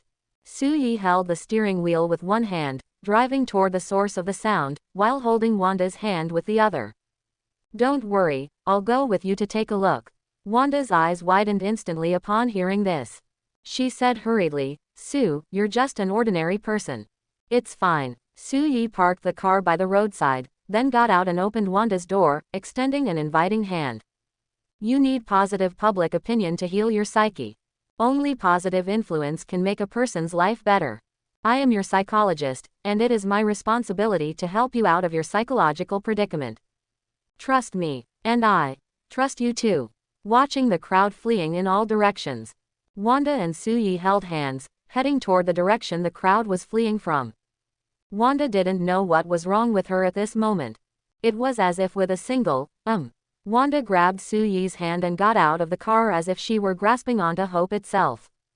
Even though they were rushing to the scene, Wanda's whole heart was on Su-yi. It was all about the moment Su-yi reached out his hand to her. That moment, it made Wanda feel as if she had seen a warm sun illuminating her heart. Rats. So many rats. Help, help. At this time, the screams not far away brought Wanda back to her senses. By now, Su-yi had already brought Wanda to the edge of the scene. Their gazes swept across the street, and then toward the side of the sewer. Sure enough, dozens of rats as big as buckets were crawling out of the underground pipes. There were also various insects and lizards. These animals are scary enough at their normal size, let alone now, when every single one of them was the size of a bucket. Some were even as big as a child. Seeing these creatures, even Wanda was startled. She couldn't help but tighten her grip on Su-yi's hand. Su-yi turned his head and said to Wanda, "Listen to me, Wanda. These mutant animals can definitely kill people. They need you. Don't be afraid. Use your magic to grab these animals, or just cover them and give them a hard squeeze. Just remember to use your magic like a pair of pliers to crush these rats to death." Wanda held Su-yi's hand, still a bit nervous. Just then, a child was pounced upon by a giant rat. The child's mother was looking for a tool to save her child. But as the giant rat's teeth were about to sink into the child's neck, a red light flashed in Su-yi's eyes. The rat's pupils dilated instantly, and it rolled to the side. With that one move, Su-yi remotely destroyed the rat's brain. And after the child pushed the rat away, he immediately scrambled up and ran to his mother's side. At that moment, another person was pounced on by a rat. But Su-yi didn't intervene this time. He had only acted just now because it was a child. At the same time, Natasha, who was just about to return to the base, received a notification. A mutant animal attack in the Elizabeth district of New York. I'll be right there. Having received the notification from the base's intelligence system, Natasha immediately headed to the area where Su-yi and Wanda were currently located. Meanwhile, by the coast of Queens, New York, a girl wearing black spandex athletic leggings and a hoodie that was white on the outside and pink on the inside was perched atop a building. Gazing out toward Elizabeth, "I feel like a crisis is happening there," Gwen muttered to herself as she sat on the edge of the building. Then she thought for a moment. "Let's go take a look." Finally, she pulled the pink and white spider mask over her head. Then, with a shot and a tug from the web shooters on her wrists, Spider-Gwen quickly swung away between the buildings and bridges. Under the moonlight, her figure was even more agile than other generations of Spider-Man. And her figure was also top tier, like a female leopard with lithe, powerful curves after tensing her body.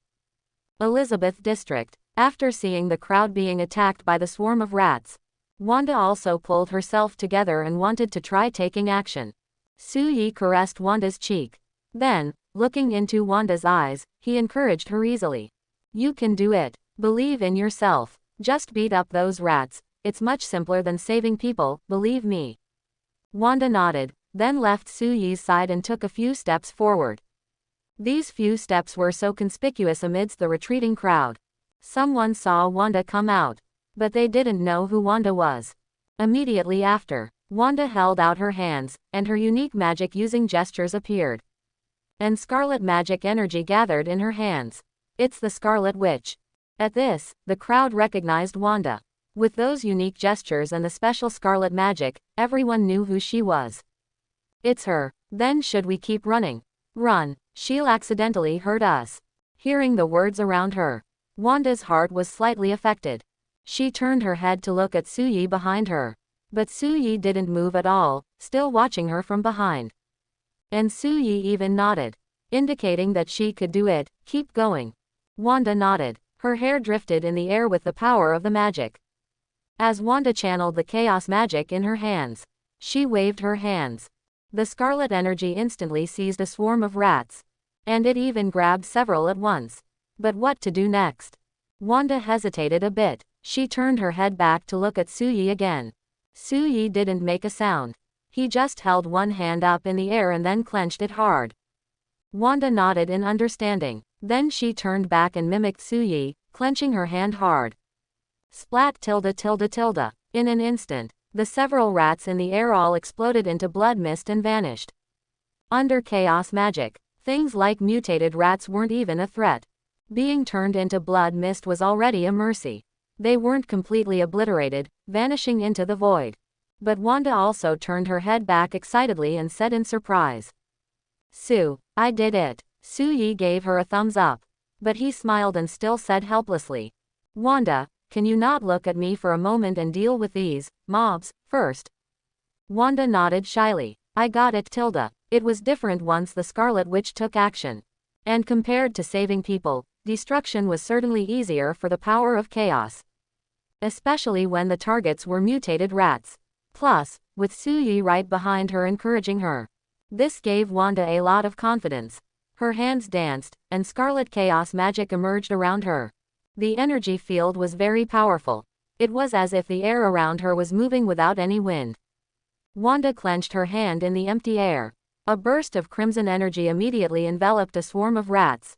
Then she clenched her other hand. Splatter tilde. The swarm of rats instantly exploded into a bloody mist. And so, Wanda began her heroic rat-catching operation. Swarm after swarm of rats were crushed into blood mist under Wanda's magic. This made Wanda increasingly confident.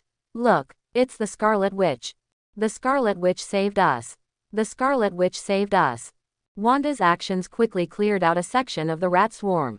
Then, the crowd, having come to their senses, realized it was Wanda's doing. They immediately cried out in surprise as well. This time, hearing it was much more pleasant for Wanda. Wanda turned her head and winked at Suyi. Suyi waved his hand, telling her to hurry up and get back to work instead of looking at him. But just then, clang tilde, another manhole cover was pushed up by the rat swarm. Then, a large swarm of rats crawled out from the manhole. And they were heading straight for Wanda. Hum tilde tilde tilde. Wanda hurriedly moved her hands. Splatter tilde. Then she crushed the newly emerged rat swarm. However, this began to make Wanda a bit flustered. Because mutated giant rats were already emerging from several manhole covers. "Sue, what should I do?" Now, Wanda was so anxious she couldn't even turn her head. She could only ask Suyi while her back was toward him. Suyi was still thinking. Should he secretly intervene to stop this disaster? He had already made up his mind. If he were to act, he would collapse all the underground pipes at once, so it would look like the mutated rats had caused it themselves by being too numerous. And the rats could be dealt with at the same time. That would kill two birds with one stone. However, within Suyi's perception, someone was swinging over from between the skyscrapers. He used his mental perception to check. It was Gwen. And it was Gwen wearing her original spider suit. Spider-Gwen was different from Spider-Man. Initially, Spider-Man appeared wearing clothes sewn from cloth. But Gwen was not only smarter. Her family background was also better. Her father was the director of the New York Police Department. So Gwen's first spider suit was made from the fabric used for international athletes' clothing. It was form-fitting and resilient. That is, the spider suit that was black below the waist and white above, with a primarily white mask with pink patterns, and a hood that was white on the outside but pink on the inside. This was Gwen's exclusive suit. No other Spider-Man had it. Just like that, Spider-Gwen hung on the glass wall of a building, looking towards Suyi. Gwen's eyes swept over the crowd. Mutated giant rats, the crowd, Scarlet Witch, Suyi.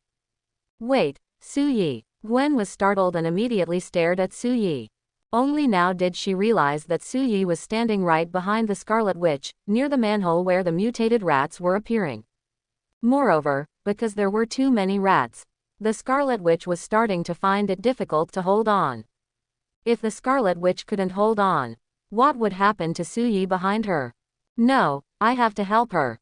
Gwen reached out and fired, and white spider silk immediately shot forward. Then, She pulled on the silk and headed towards Suyi's location. Meanwhile, on the Scarlet Witch's side, it was already very difficult for Wanda to crush the rats from several manholes. She had already crushed hundreds of rats by now. However, clang tilde, as the surrounding manhole covers were lifted once again. More rats swarmed out from all directions. It's over. Run. Seeing the situation, the surrounding crowd immediately began to flee. Wanda also had a solemn expression. She turned her head, wanting Suyi to leave first. Su, you go first. But Suyi gestured with his eyes toward the side, pointing at a nearby building. Wanda turned her head. Whoosh tilde tilde tilde. Gwen swung over on her spider silk from the middle of the road. She fired from both hands in the air. Thwip tilde thwip tilde. Then she stuck to two large manhole covers and hurled them forward with force. Bang bang bang tilde tilde tilde. In an instant, the two large manhole covers knocked dozens of rats flying. Suyi saw a rat fly right into a trash can. Two rats were flattened against a billboard, turning into mush. And the rest are lying on the ground, dead. Mutated rats. Me, the little rat, is gonna kick the bucket today tilde. Wanda also saw the opportunity. She hurriedly moved her hands, using chaos power to control the rat swarms in other areas. Then, she squeezed with one hand. Poochie tilde, watching the rat swarm be crushed into a cloud of blood mist. Spider Gwen, wearing a tight spider suit, stood on the roof of a car and said to Wanda in surprise. Your magic is so amazing. And you can stay so clean after dealing with these rats. Gwen's words made Wanda freeze for a moment. She didn't expect the first words from this little girl who suddenly came to help to be this. Wanda thought she would say something like, leave quickly, leave this to me. 4X makes an appearance. Molly Molly Hong, and so on. But Gwen's first sentence was actually praising her magic. This made Wanda quite happy. Besides Suyi, someone else actually praised her magic. Squeak squeak squeak tilde. But the next moment, a large swarm of mutated rats and snakes began to pour out of the holes again. Gwen looked around. She extended both hands, and with a poochie, shot out 2 strands of spider silk to pull the manhole covers back. Then, with a thump, she covered 2 manhole openings. Thump tilde thump tilde thump tilde. But there were simply too many rats. They were pushing the manhole covers so hard they were about to fly off again. And after Wanda crushed another swarm of rats with chaos magic, she realized. There were too many rats. They simply couldn't kill them all. What should we do? Wanda looked back at Suyi again. Suyi thought for a moment. Try to see if you can move cars to press down on the manhole covers. These rats definitely won't be able to push a car. Wanda immediately nodded. I'll try. But Suyi thought about it and joked. By the way, don't use my Ferrari to press them down, because I still need to use it to drive you home later.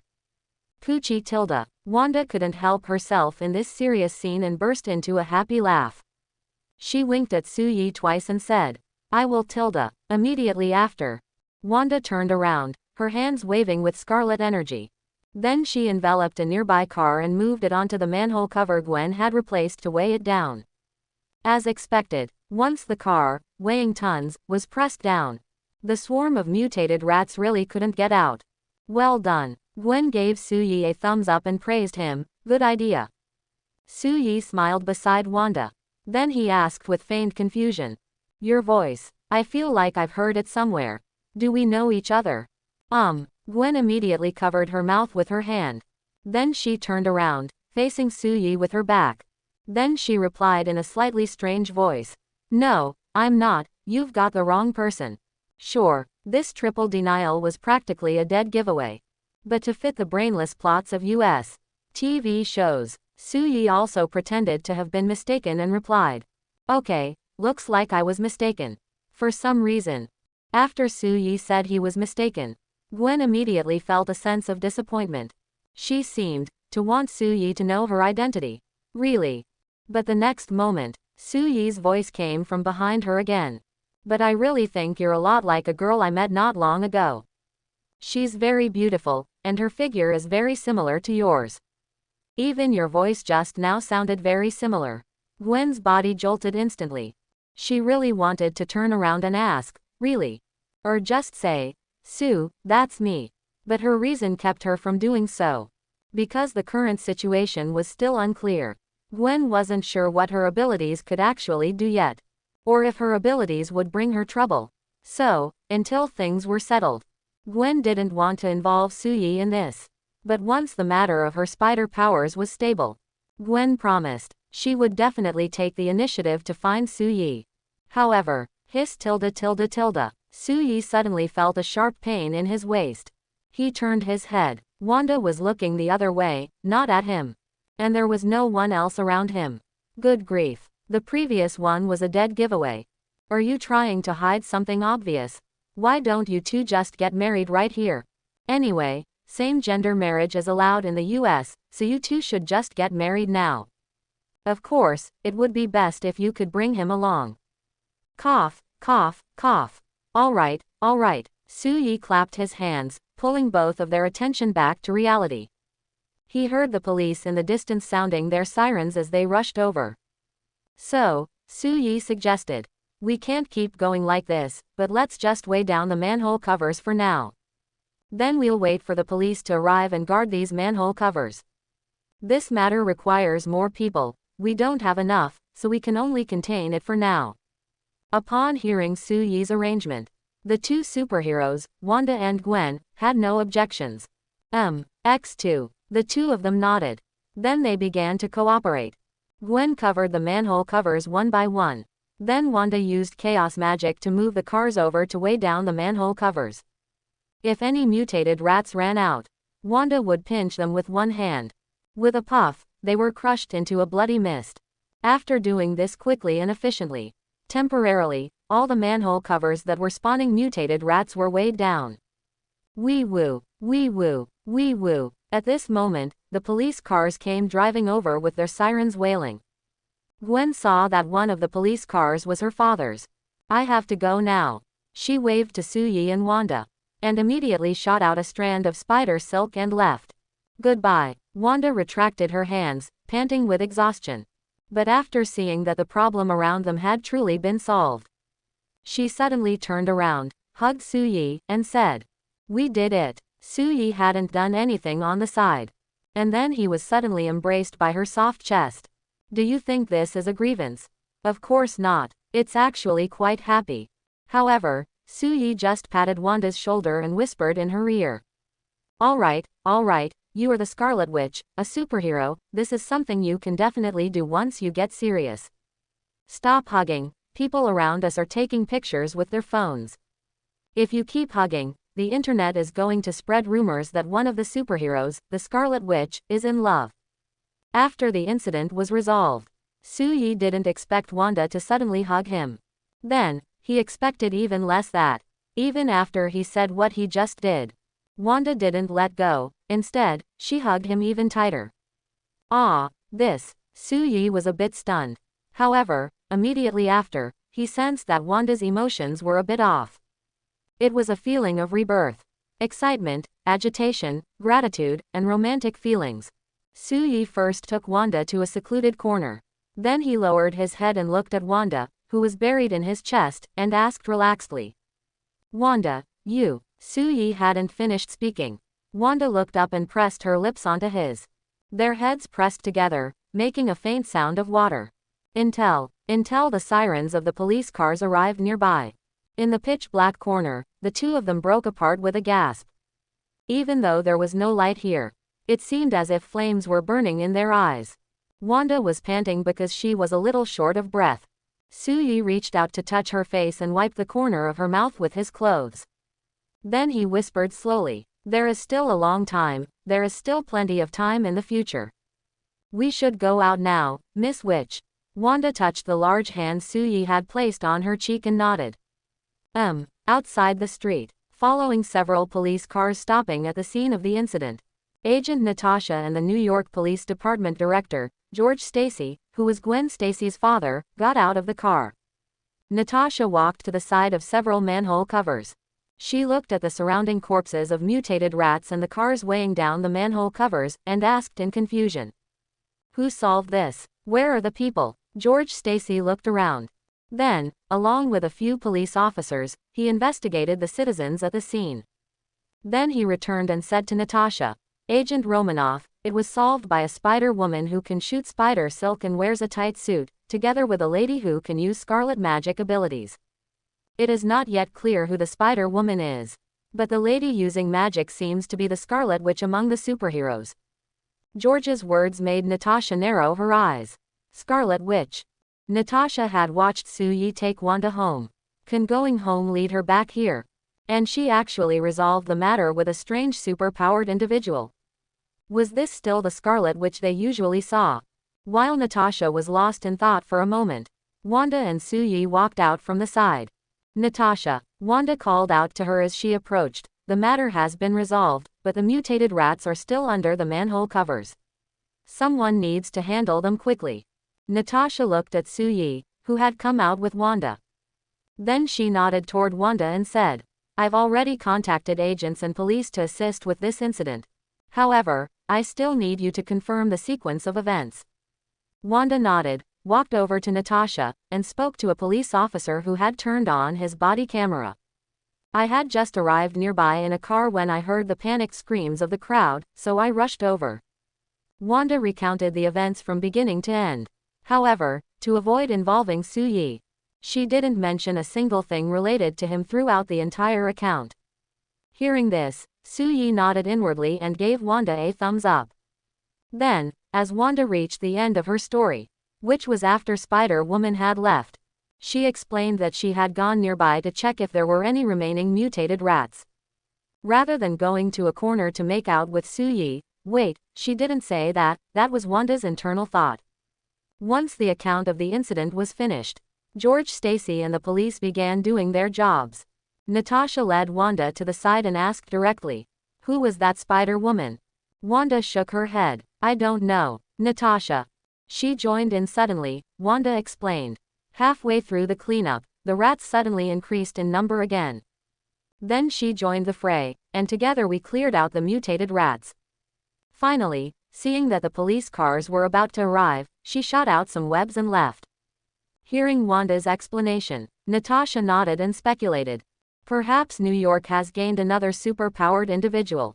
I'll tell Tony to use technology to find out who it is.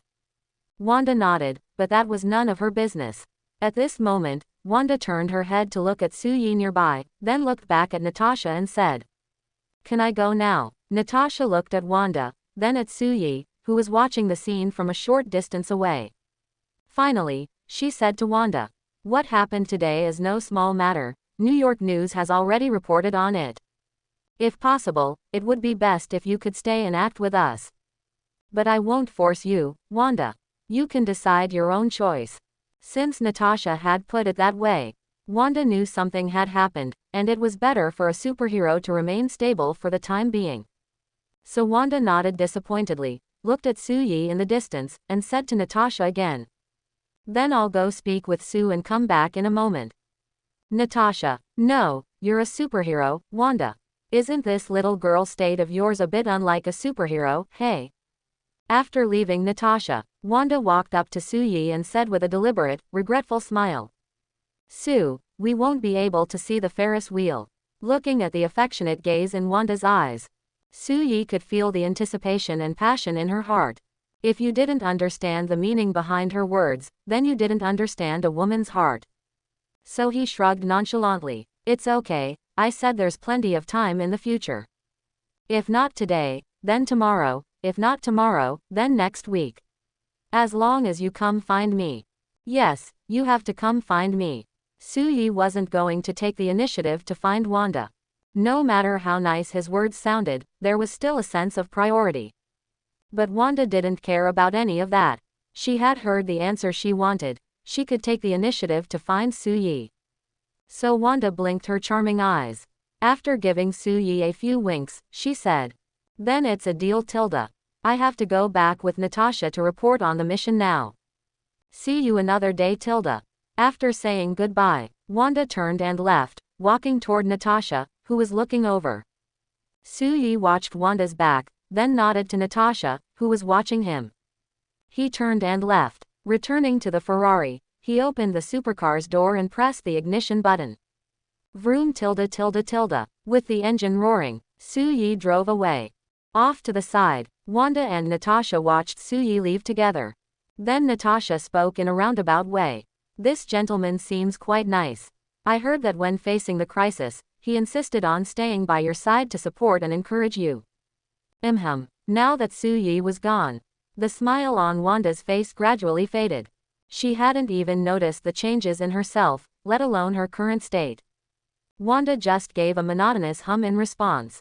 Then she answered Natasha somewhat coldly. He is a good man, a Sigma. Sigma. Natasha nodded on the surface, but her heart was filled with doubt. Even as an agent, she didn't know what Sigma meant. Was this word used to describe men?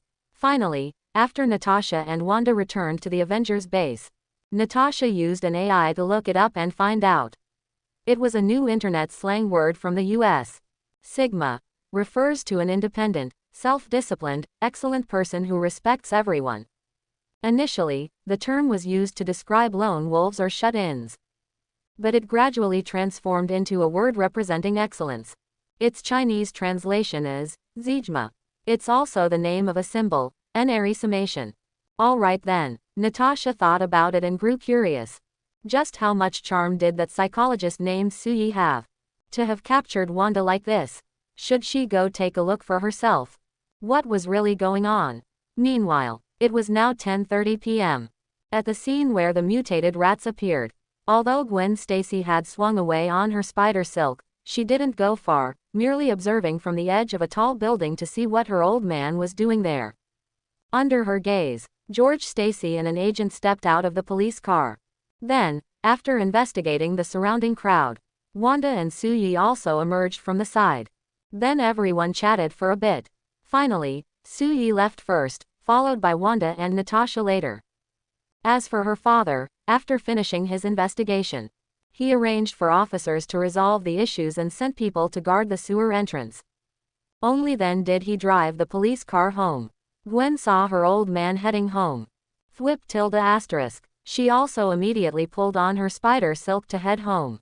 She crawled through her bedroom window well ahead of time. Then she immediately changed her clothes, hid them, and crawled under the covers. A moment later, knock. George knocked on Gwen's door. Gwen made a sleepy nasal sound. It's nothing, Gwen, George's voice came from the door.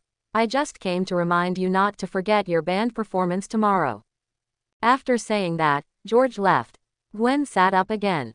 She immediately went to her computer and searched for the mutated rats incident again. Scarlet Witch saves a large number of citizens. She uses powerful magic to crush all the rat swarms. Who is she? Spider-Woman. A new superhero. We need to know you, Spider-Woman. Scarlet Witch suspected to be in love. Embracing a handsome man after the battle. No, Scarlet Witch, you can't be in love. Friends, Scarlet Witch is a war hero. That's why she accidentally injured citizens before. We should be lenient with her.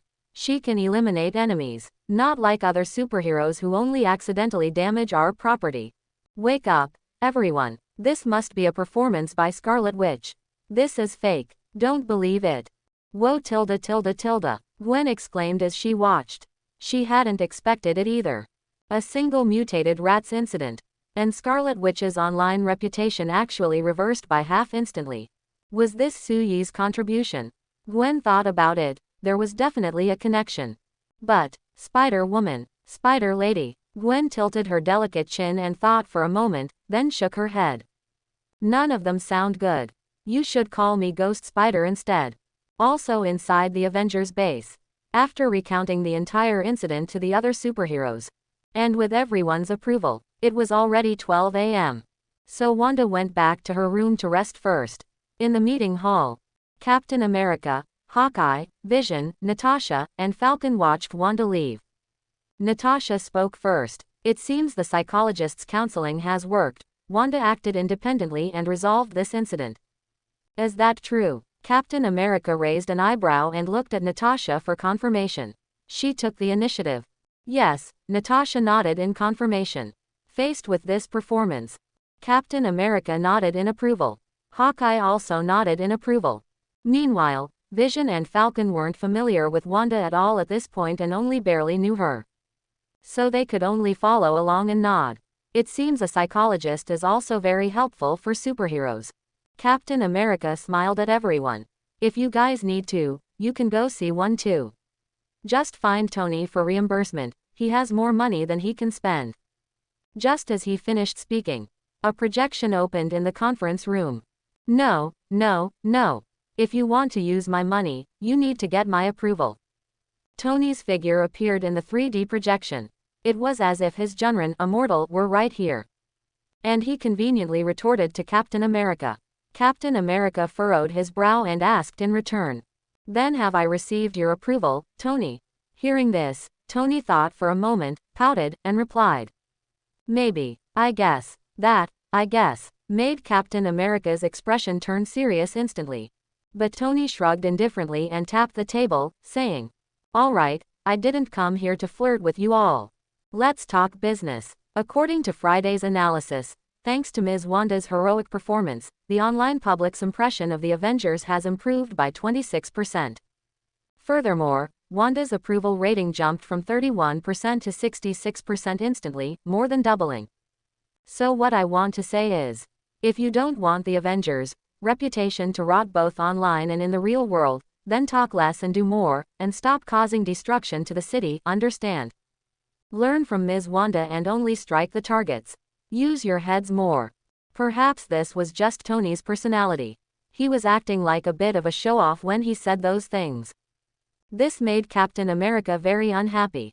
Captain America crossed his arms and looked at Tony, asking, are you saying that when facing enemies, we should prioritize property safety over the safety of the Avengers members? And that we don't use our heads during combat? Tony spread his hands and said without even looking at Captain America. I didn't say who rolls up their sleeves and charges in without thinking. And I didn't say whether or not he carries a circular shield. I'm saying use your brains more, think about how to minimize the damage before you act. As for safety, I trust you'll protect yourselves without me having to say anything. Captain America was visibly annoyed. He stepped forward, wanting to confront Tony. But Tony glanced at him, scanned him from head to toe, and then pointed at Captain America, saying, this is why I don't want to say another word to someone like you who only knows how to use his fists. Tony Stark. Captain America raised his chin and said, do you think your actions aren't part of the reason why the citizens despise us? It was your self-righteousness and unauthorized actions that caused the Sokovia incident. Watching the two of them start to argue, the other members looked at each other, all wanting to step in and mediate. Because the argument had already reached the point of debating who was right and who was wrong.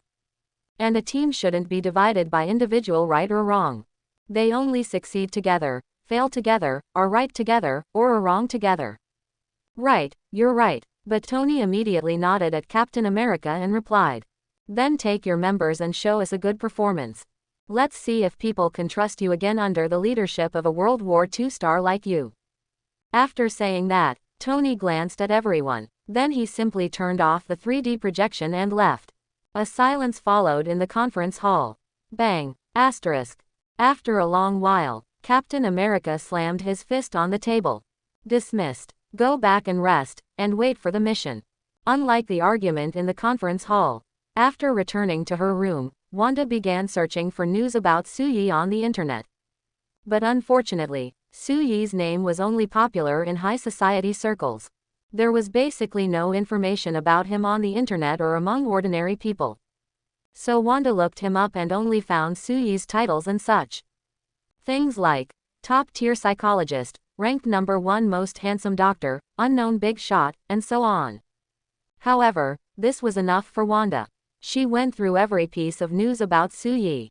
Only then did she return to her bed, lying flat and staring blankly at the ceiling. Yes, Su-Yi was still on her mind.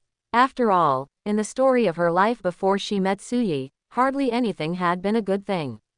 Her parents were killed by bombs developed and manufactured by the Stark Group. Her brother died saving people during the Ultron incident. Her hometown, Sokovia, was also completely destroyed by Ultron. But after meeting Su-Yi, milk tea, respect, laughter, passionate kisses, love. These were things Wanda had never felt before. Her mind was now full of Suyi. She saw him when she opened her eyes and when she closed them. She couldn't forget him. So for Wanda, today was destined to be a sleepless but beautiful night. Late at night, driving the Ferrari into the building's underground parking lot. Then, after taking the private elevator back home, Suyi took off his shoes, casually grabbed a bottle of whiskey from the wine rack, and walked to the floor-to-ceiling window, drinking as he went. To be honest, while drinking, Suyi also reminisced about the passion in that dark corner. It would definitely be a lie to say he didn't enjoy that feeling. In that brief moment, if it weren't for the rise and fall of each other's breath, you might have even forgotten the passage of time. Being so happy that you forget about time is the happiest thing of all. He looked at Stark Tower.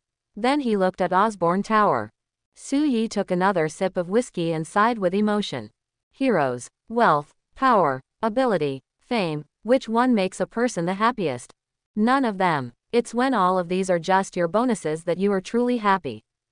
Doing whatever you want isn't the greatest ability, being able to not do what you don't want to do is. Yes, that is happiness and freedom. Suyi didn't want to be a superhero, nor did he want to join some Avengers. Those aren't true happiness, nor are they true freedom. Only doing what he wants, and at the same time, not doing what he doesn't want, is the greatest happiness and freedom. Moreover, his bottom line wasn't defined by anyone else. It was Suyi's own self-respect and self-morality. He was a person who was absolutely self-centered. So, the life Suyi yearned for was very simple.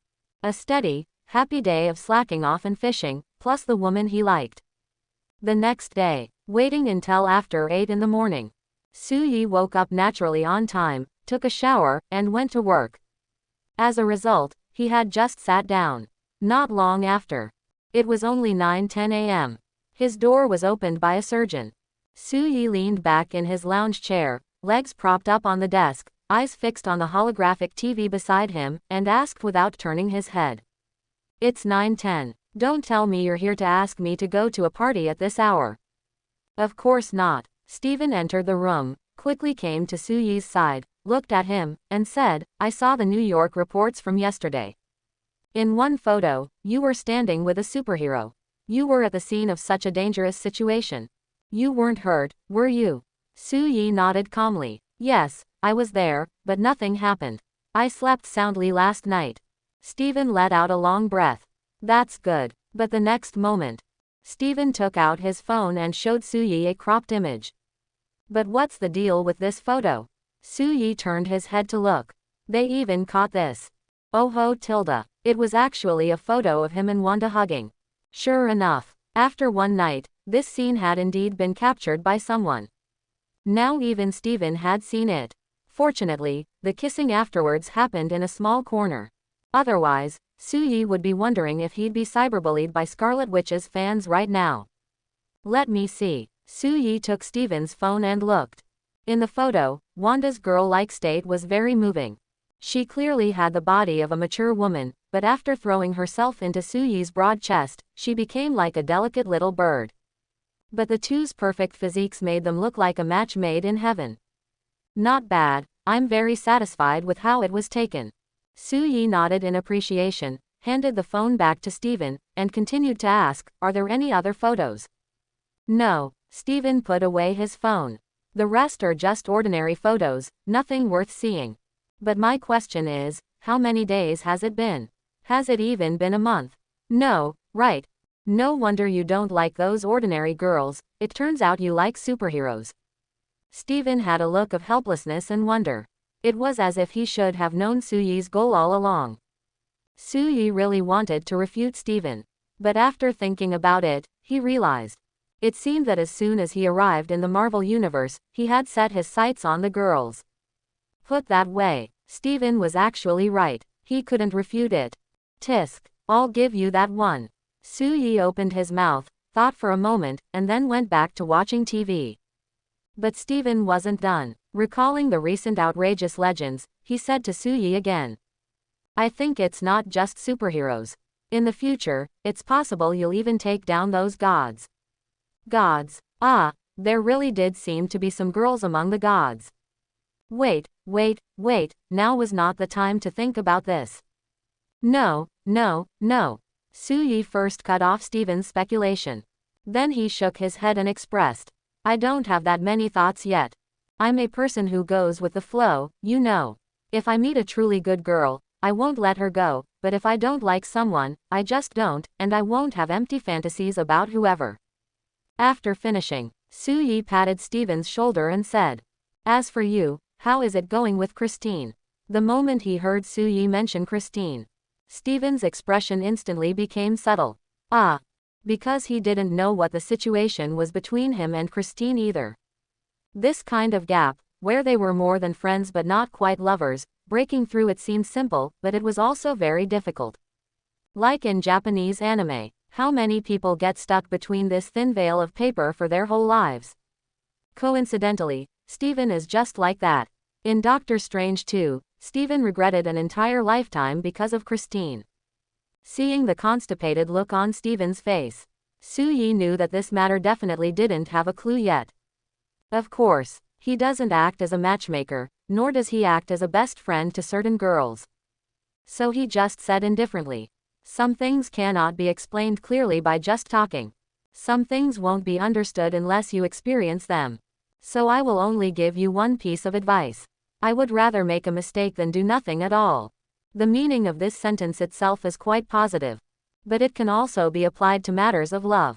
And Steven thought about it and understood the meaning of this sentence. Alright, I understand. Su-yi nodded indifferently.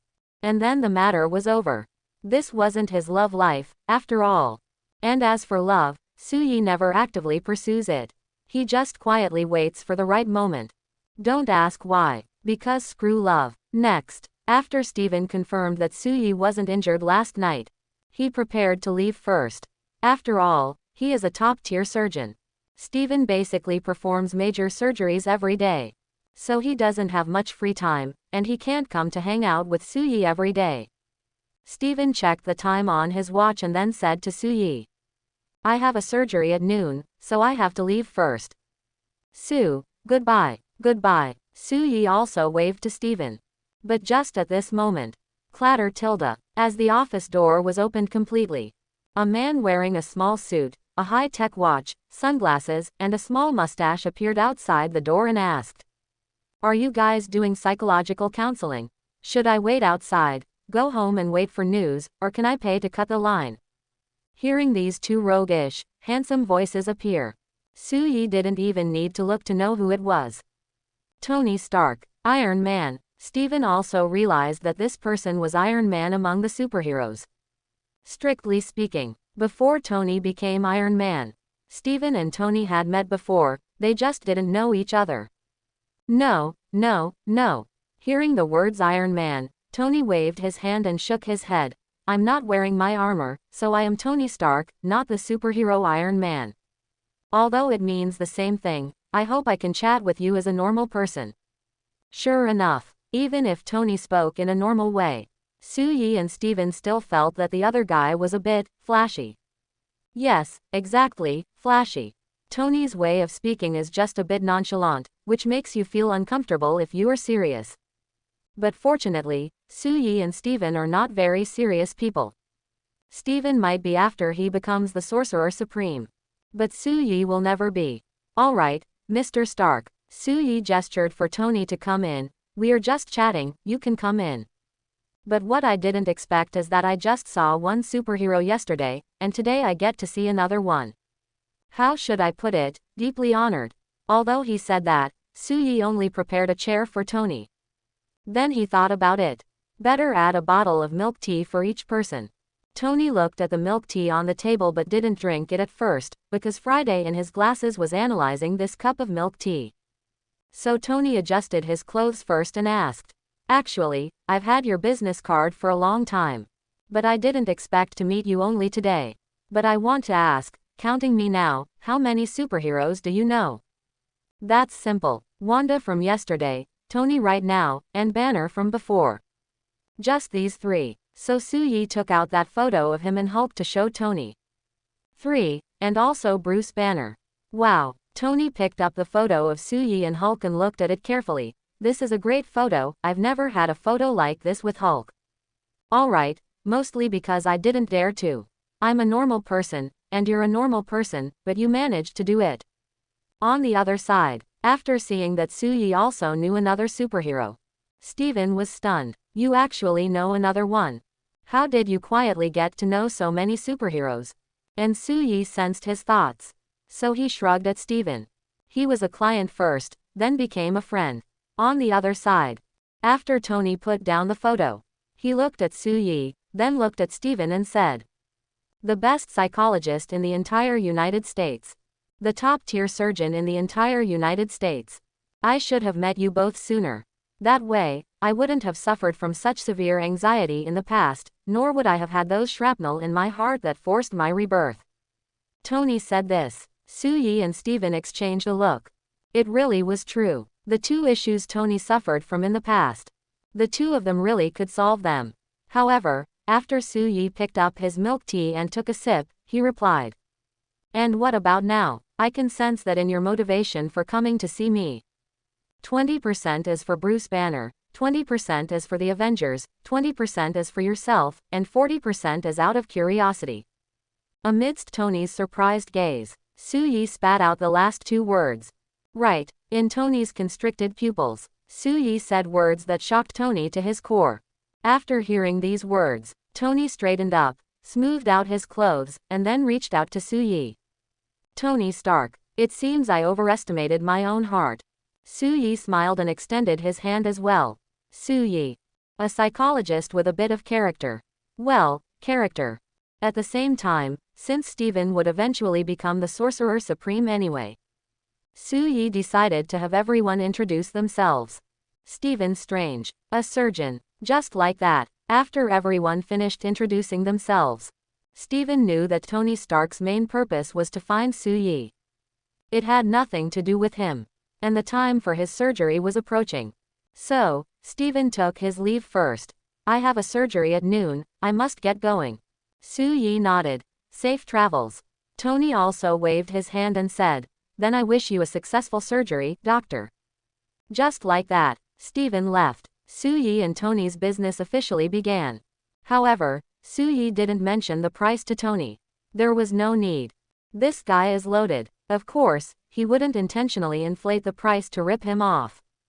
It's just that he didn't need to remind him. "Alright, we can chat slowly, but where do you think we should start?" After Steven left, Tony took off his sunglasses and looked at Su-Yi.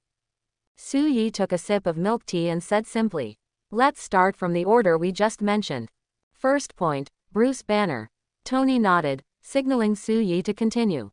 "The news about Bruce Banner is simple. That is, I don't know either. Our last meeting and conversation dates back to the end of last year, which means we haven't seen each other for several months. But I saw on the news that Banner participated in the Sokovia operation. Logically speaking, you should be the ones who know best. So, where is he now?" After Su-Yi finished speaking, Tony was silent for a moment. Then he sighed and said, "Fine, actually I don't know either. After the Battle of Sokovia, the Hulk and a Quinjet disappeared at the same time. We searched for a long time, but still found nothing. With the power of Tony's technology, it's not hard to find someone on Earth. So if they really can't be found, then there is only one answer. Hulk took the Quinjet and went to the universe." Facing this answer, Tony sighed, closed his eyes, and nodded. Apparently, he thought the same thing. Then the second question. "The issue with the Avengers in your heart is clearly not something I should discuss. You are worried about what you should do regarding the Avengers, right?" Hearing this, Tony looked at Su-Yi with surprise again, nodded in admiration and said, "Yes. The internal problems of the Avengers don't need outsiders to consider them." Su-Yi didn't need to help them consider it either. So this second question was Tony's question regarding the Avengers, and not Su-Yi discussing the Avengers' problems. These are two different things. Su-Yi thought for a moment, shook his head and said, "The problems of the Avengers cannot be solved in a day. Whether you exist or not, you will be subject to discussion. Because there are too many people in this world, and everyone has their own thoughts and emotions, you cannot possibly cater to everyone. Therefore, if you want to force a change in the Avengers to change the status quo, that is impossible.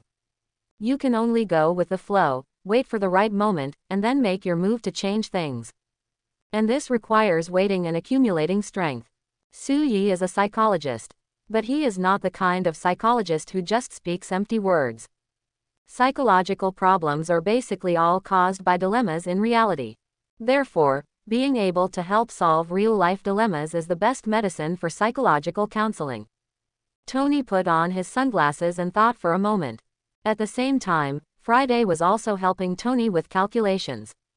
The sound of the headset rang in Tony's ears.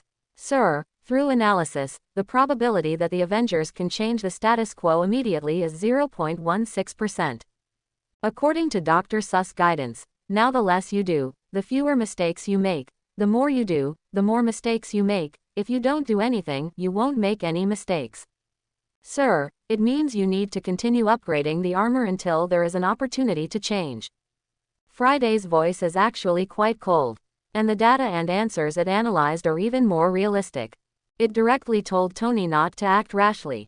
Just upgrade the armor properly and wait for the opportunity. After getting Friday's analysis, Tony took off his sunglasses and placed them back on the table. Then he leaned back in his chair, and while picking up the milk tea on the table, he said, "Fine, it seems there are times when even if I want to put in the effort, I can't." After saying this, Tony shook his head helplessly while taking a sip of the milk tea. And Su-yi didn't talk nonsense. He continued directly. Then the third question. Wait. At this moment, Su-yi's words were interrupted by Tony.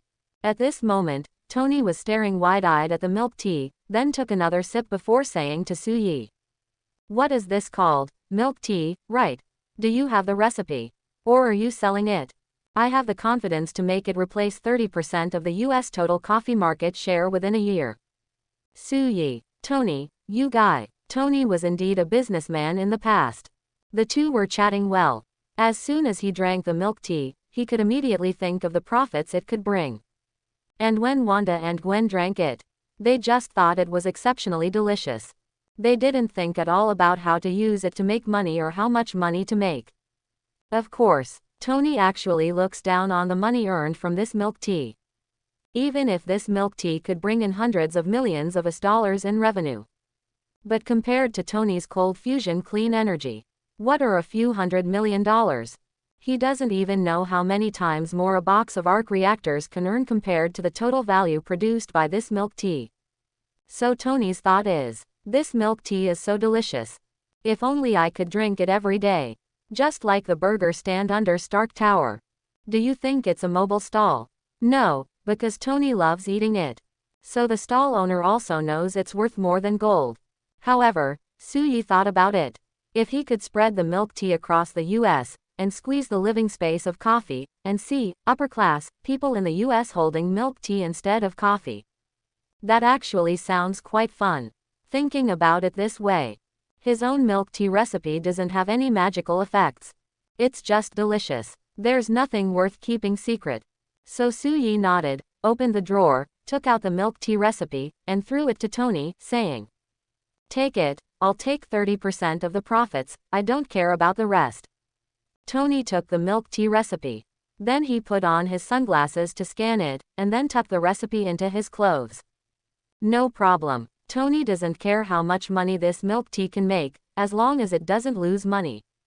Su-yi also doesn't care how much money this milk tea can make, he just wants to watch the fun. So this deal suddenly became extremely easy to make. It was settled in 2 sentences. Next, Tony continued, "We can continue talking now." Su-yi was just about to talk about the third question. But he checked the time and realized it was 1 o'clock in the afternoon. What does this mean? Business is business, and eating is eating. People are like iron, and food is like steel, skipping a meal leaves you starving. So Su-yi snapped his fingers. "It's lunchtime, I think we should have a meal." Tony. Now Tony felt it. The feeling of having his conversation interrupted just now. Fine. Tony sat up, raised his watch, and started contacting people. I'll have Pepper prepare food on time and have the armor deliver it, and then we can continue talking. How about that? Guaranteed to be luxurious. Boston lobster, or estate wine, Michelin chef main course, and so on and so forth. Good grief, using Iron Man armor worth billions to deliver takeout. You really are something, Tony. But Su-Yi shook his head, stood up, and walked toward the other room, saying, "Forget it, just eat the egg fried rice I prepared." "Eat what you prepared?" Tony was stunned and spread his hands. "As the food you prepared as delicious as what I mentioned?" "The food you prepared is..." Tony hadn't finished speaking. Su-Yi brought out 2 covered plates from the next room. This wasn't actually any other food. This was the delicious to the point of exploding egg fried rice that Su-Yi had won from the lucky draw. This thing had been sitting in his inventory for many days. Might as well eat it. And when Tony saw the food Su-Yi brought out, he was even more shocked.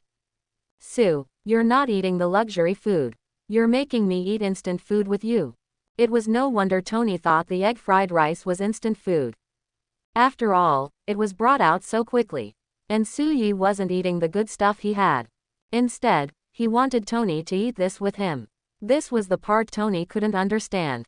But Su-Yi put down the plates. He returned to his seat, prepared to start eating, and said without looking back, "If you aren't going to eat, then I'll eat it myself."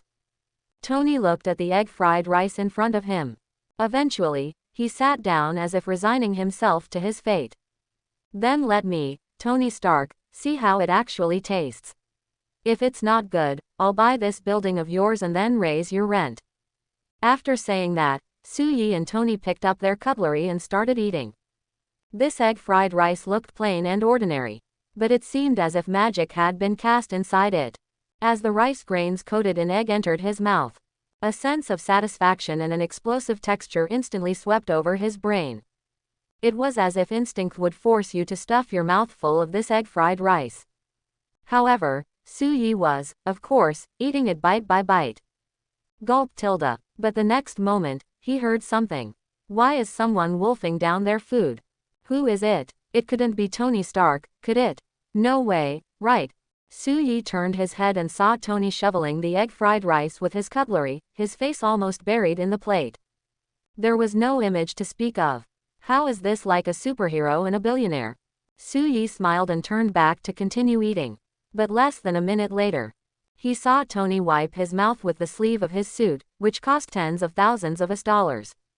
Then he looked at Su-Yi, nodded seriously, and said, "What is this called? Egg fried rice, right?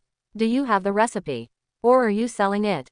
I have the confidence to make it replace 50% of the US fast food market share within a year." Su-Yi, had he heard this sentence somewhere before? Oh, wasn't it just now? Although he wanted to talk about the recipe again. But Tony still wasn't doing it for the money. It was so he could eat a meal of this egg fried rice every day. This was the same as when he went to buy a hamburger right after returning from Afghanistan. He just really loved that taste. However, there was no way this time. Su-Yi chewed and swallowed the egg fried rice in his mouth slowly, then looked at Tony and shook his head, saying, "No, no what?" Tony was stunned. "It can't be that you don't have the recipe, right?" "That's right." Su-Yi nodded. "I really don't have it. Just treat it as something I made myself. It's limited edition. Once it's eaten, it's gone." Quote exclamation mark exclamation mark exclamation mark quote. Tony's eyes widened, and he covered his forehead with one hand, saying in pain, "Oh no, this is the most painful news I've heard all year. Good grief. So that means bad news from the Avengers doesn't even count as bad news to you, right?" Su-Yi didn't pay any attention to him afterward and continued eating his own food. But Tony just kept looking at Su-Yi, and the egg fried rice in front of him. Just staring at it, as if he were looking at a beautiful woman. This scared Su-Yi into finishing his meal quickly.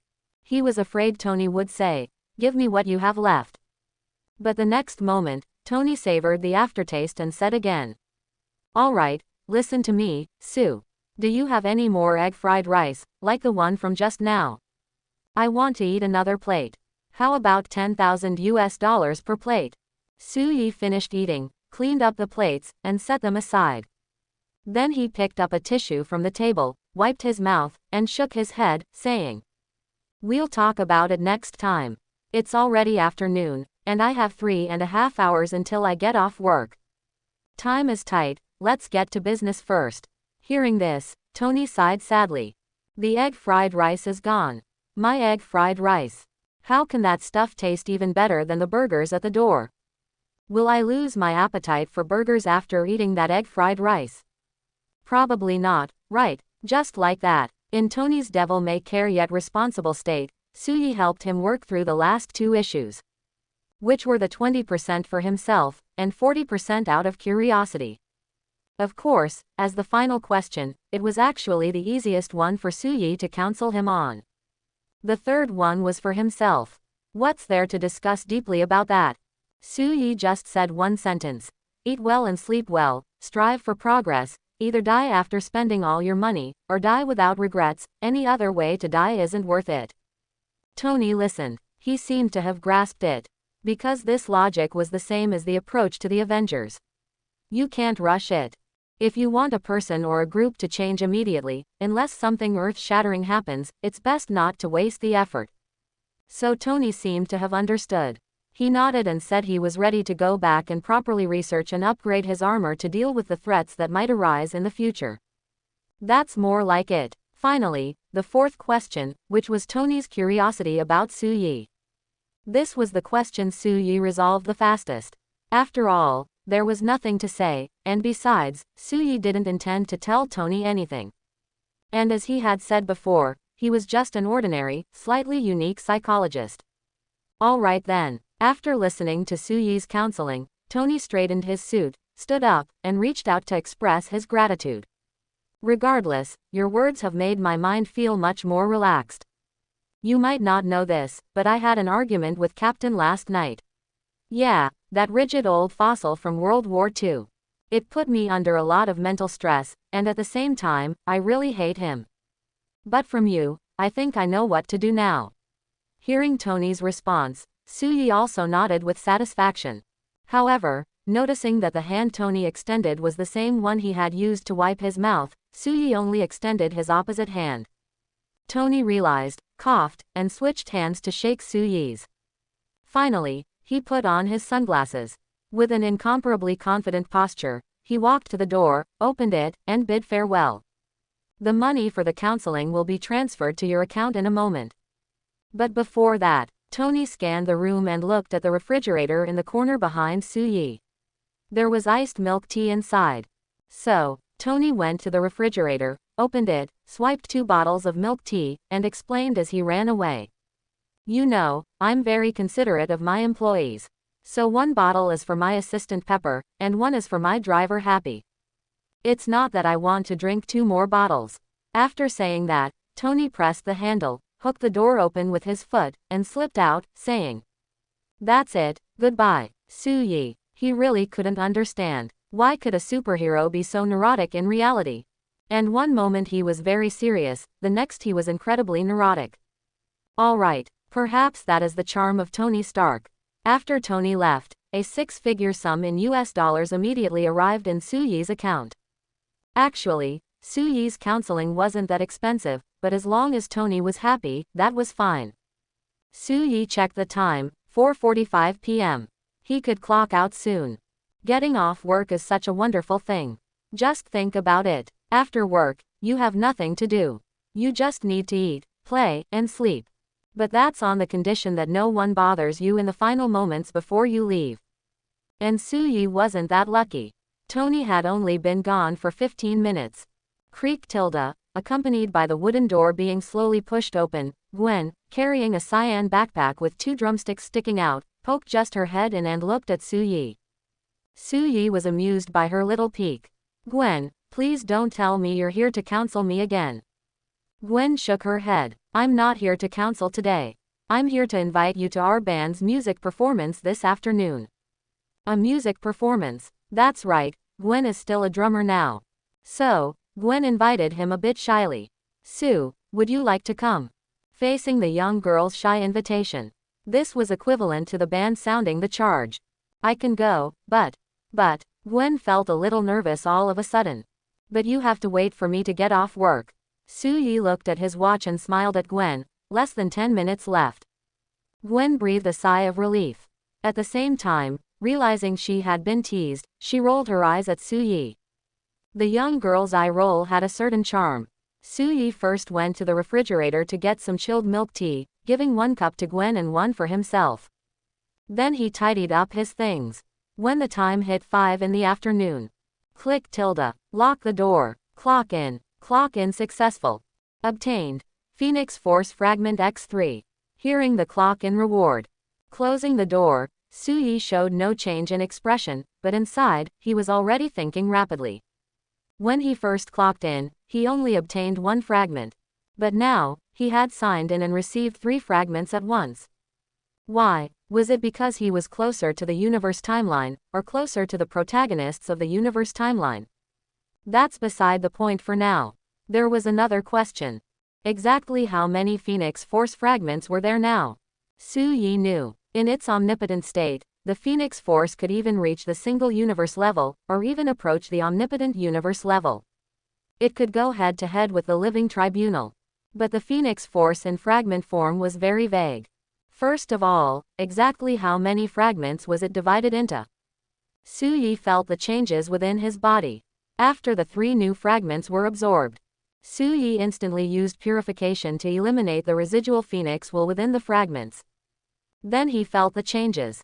Su-yi, who originally possessed 1 fragment, already had strength above the sub-father level. Now, with 3 more fragments added, after reaching 4 fragments, Su-yi felt that the energy and state within his body had already surpassed the Skyfather level and were pressing straight towards the single universe level. What were the concepts of Sub-Father, Skyfather, and single universe level? Thanos without any Infinity Stones was at the Sub-Father level. And Odin was at the Skyfather level. To be at the single universe level, one had to possess and be fully familiar with the power of the Infinity Stones. Or be one of the Celestials. They were all at the single universe level. And now, after Su-yi obtained 4 fragments, he already felt that he had surpassed the Skyfather level. Especially in his control over energy. Su-yi felt that he could destroy the entire Earth in one go. Let's feel the abilities brought by the Phoenix Force now. Telepathy, telekinesis, infinite energy, mass energy conversion, matter restructuring, void creation, manipulation, destruction of all space-time, spatial stasis, temporal stasis, absorption, conversion, releasing any energy, and so on and so forth. Powerful, very powerful, extremely powerful. After feeling the improvement in his abilities, Su-yi followed Gwen downstairs to watch the band perform. As for abilities, as long as they are sufficient, that's fine. Girls are still better. However, just as Su-yi followed Gwen downstairs, ding tilde, as the elevator door opened, Su-yi was stunned. Gwen was also stunned. Wanda, hearing Su-yi's voice. Wanda, who had been keeping her head down, not wanting to be discovered, instantly looked up. She saw Su-yi in the elevator with Gwen. No matter what, the 2 of them stepped out of the elevator first. Su-yi's eyes lit up when he saw Wanda's outfit today. Wanda didn't look like a village girl today, the way she did yesterday. Today, Wanda was wearing a knee-length skirt combined with stockings and long boots, and over it, she wore a dark red trench coat that reached her calves. Plus, her hair was styled in an updo, highlighting her sculpted, mature facial features. She was absolutely beautiful. If Gwen was the fresh, lively, and sweet type, then Wanda was definitely the mellow, flavorful, and juicy type. Wanda, are you needing counseling? No. Wanda shook her head. She looked down, slightly nervous, to see if her clothes were appropriate.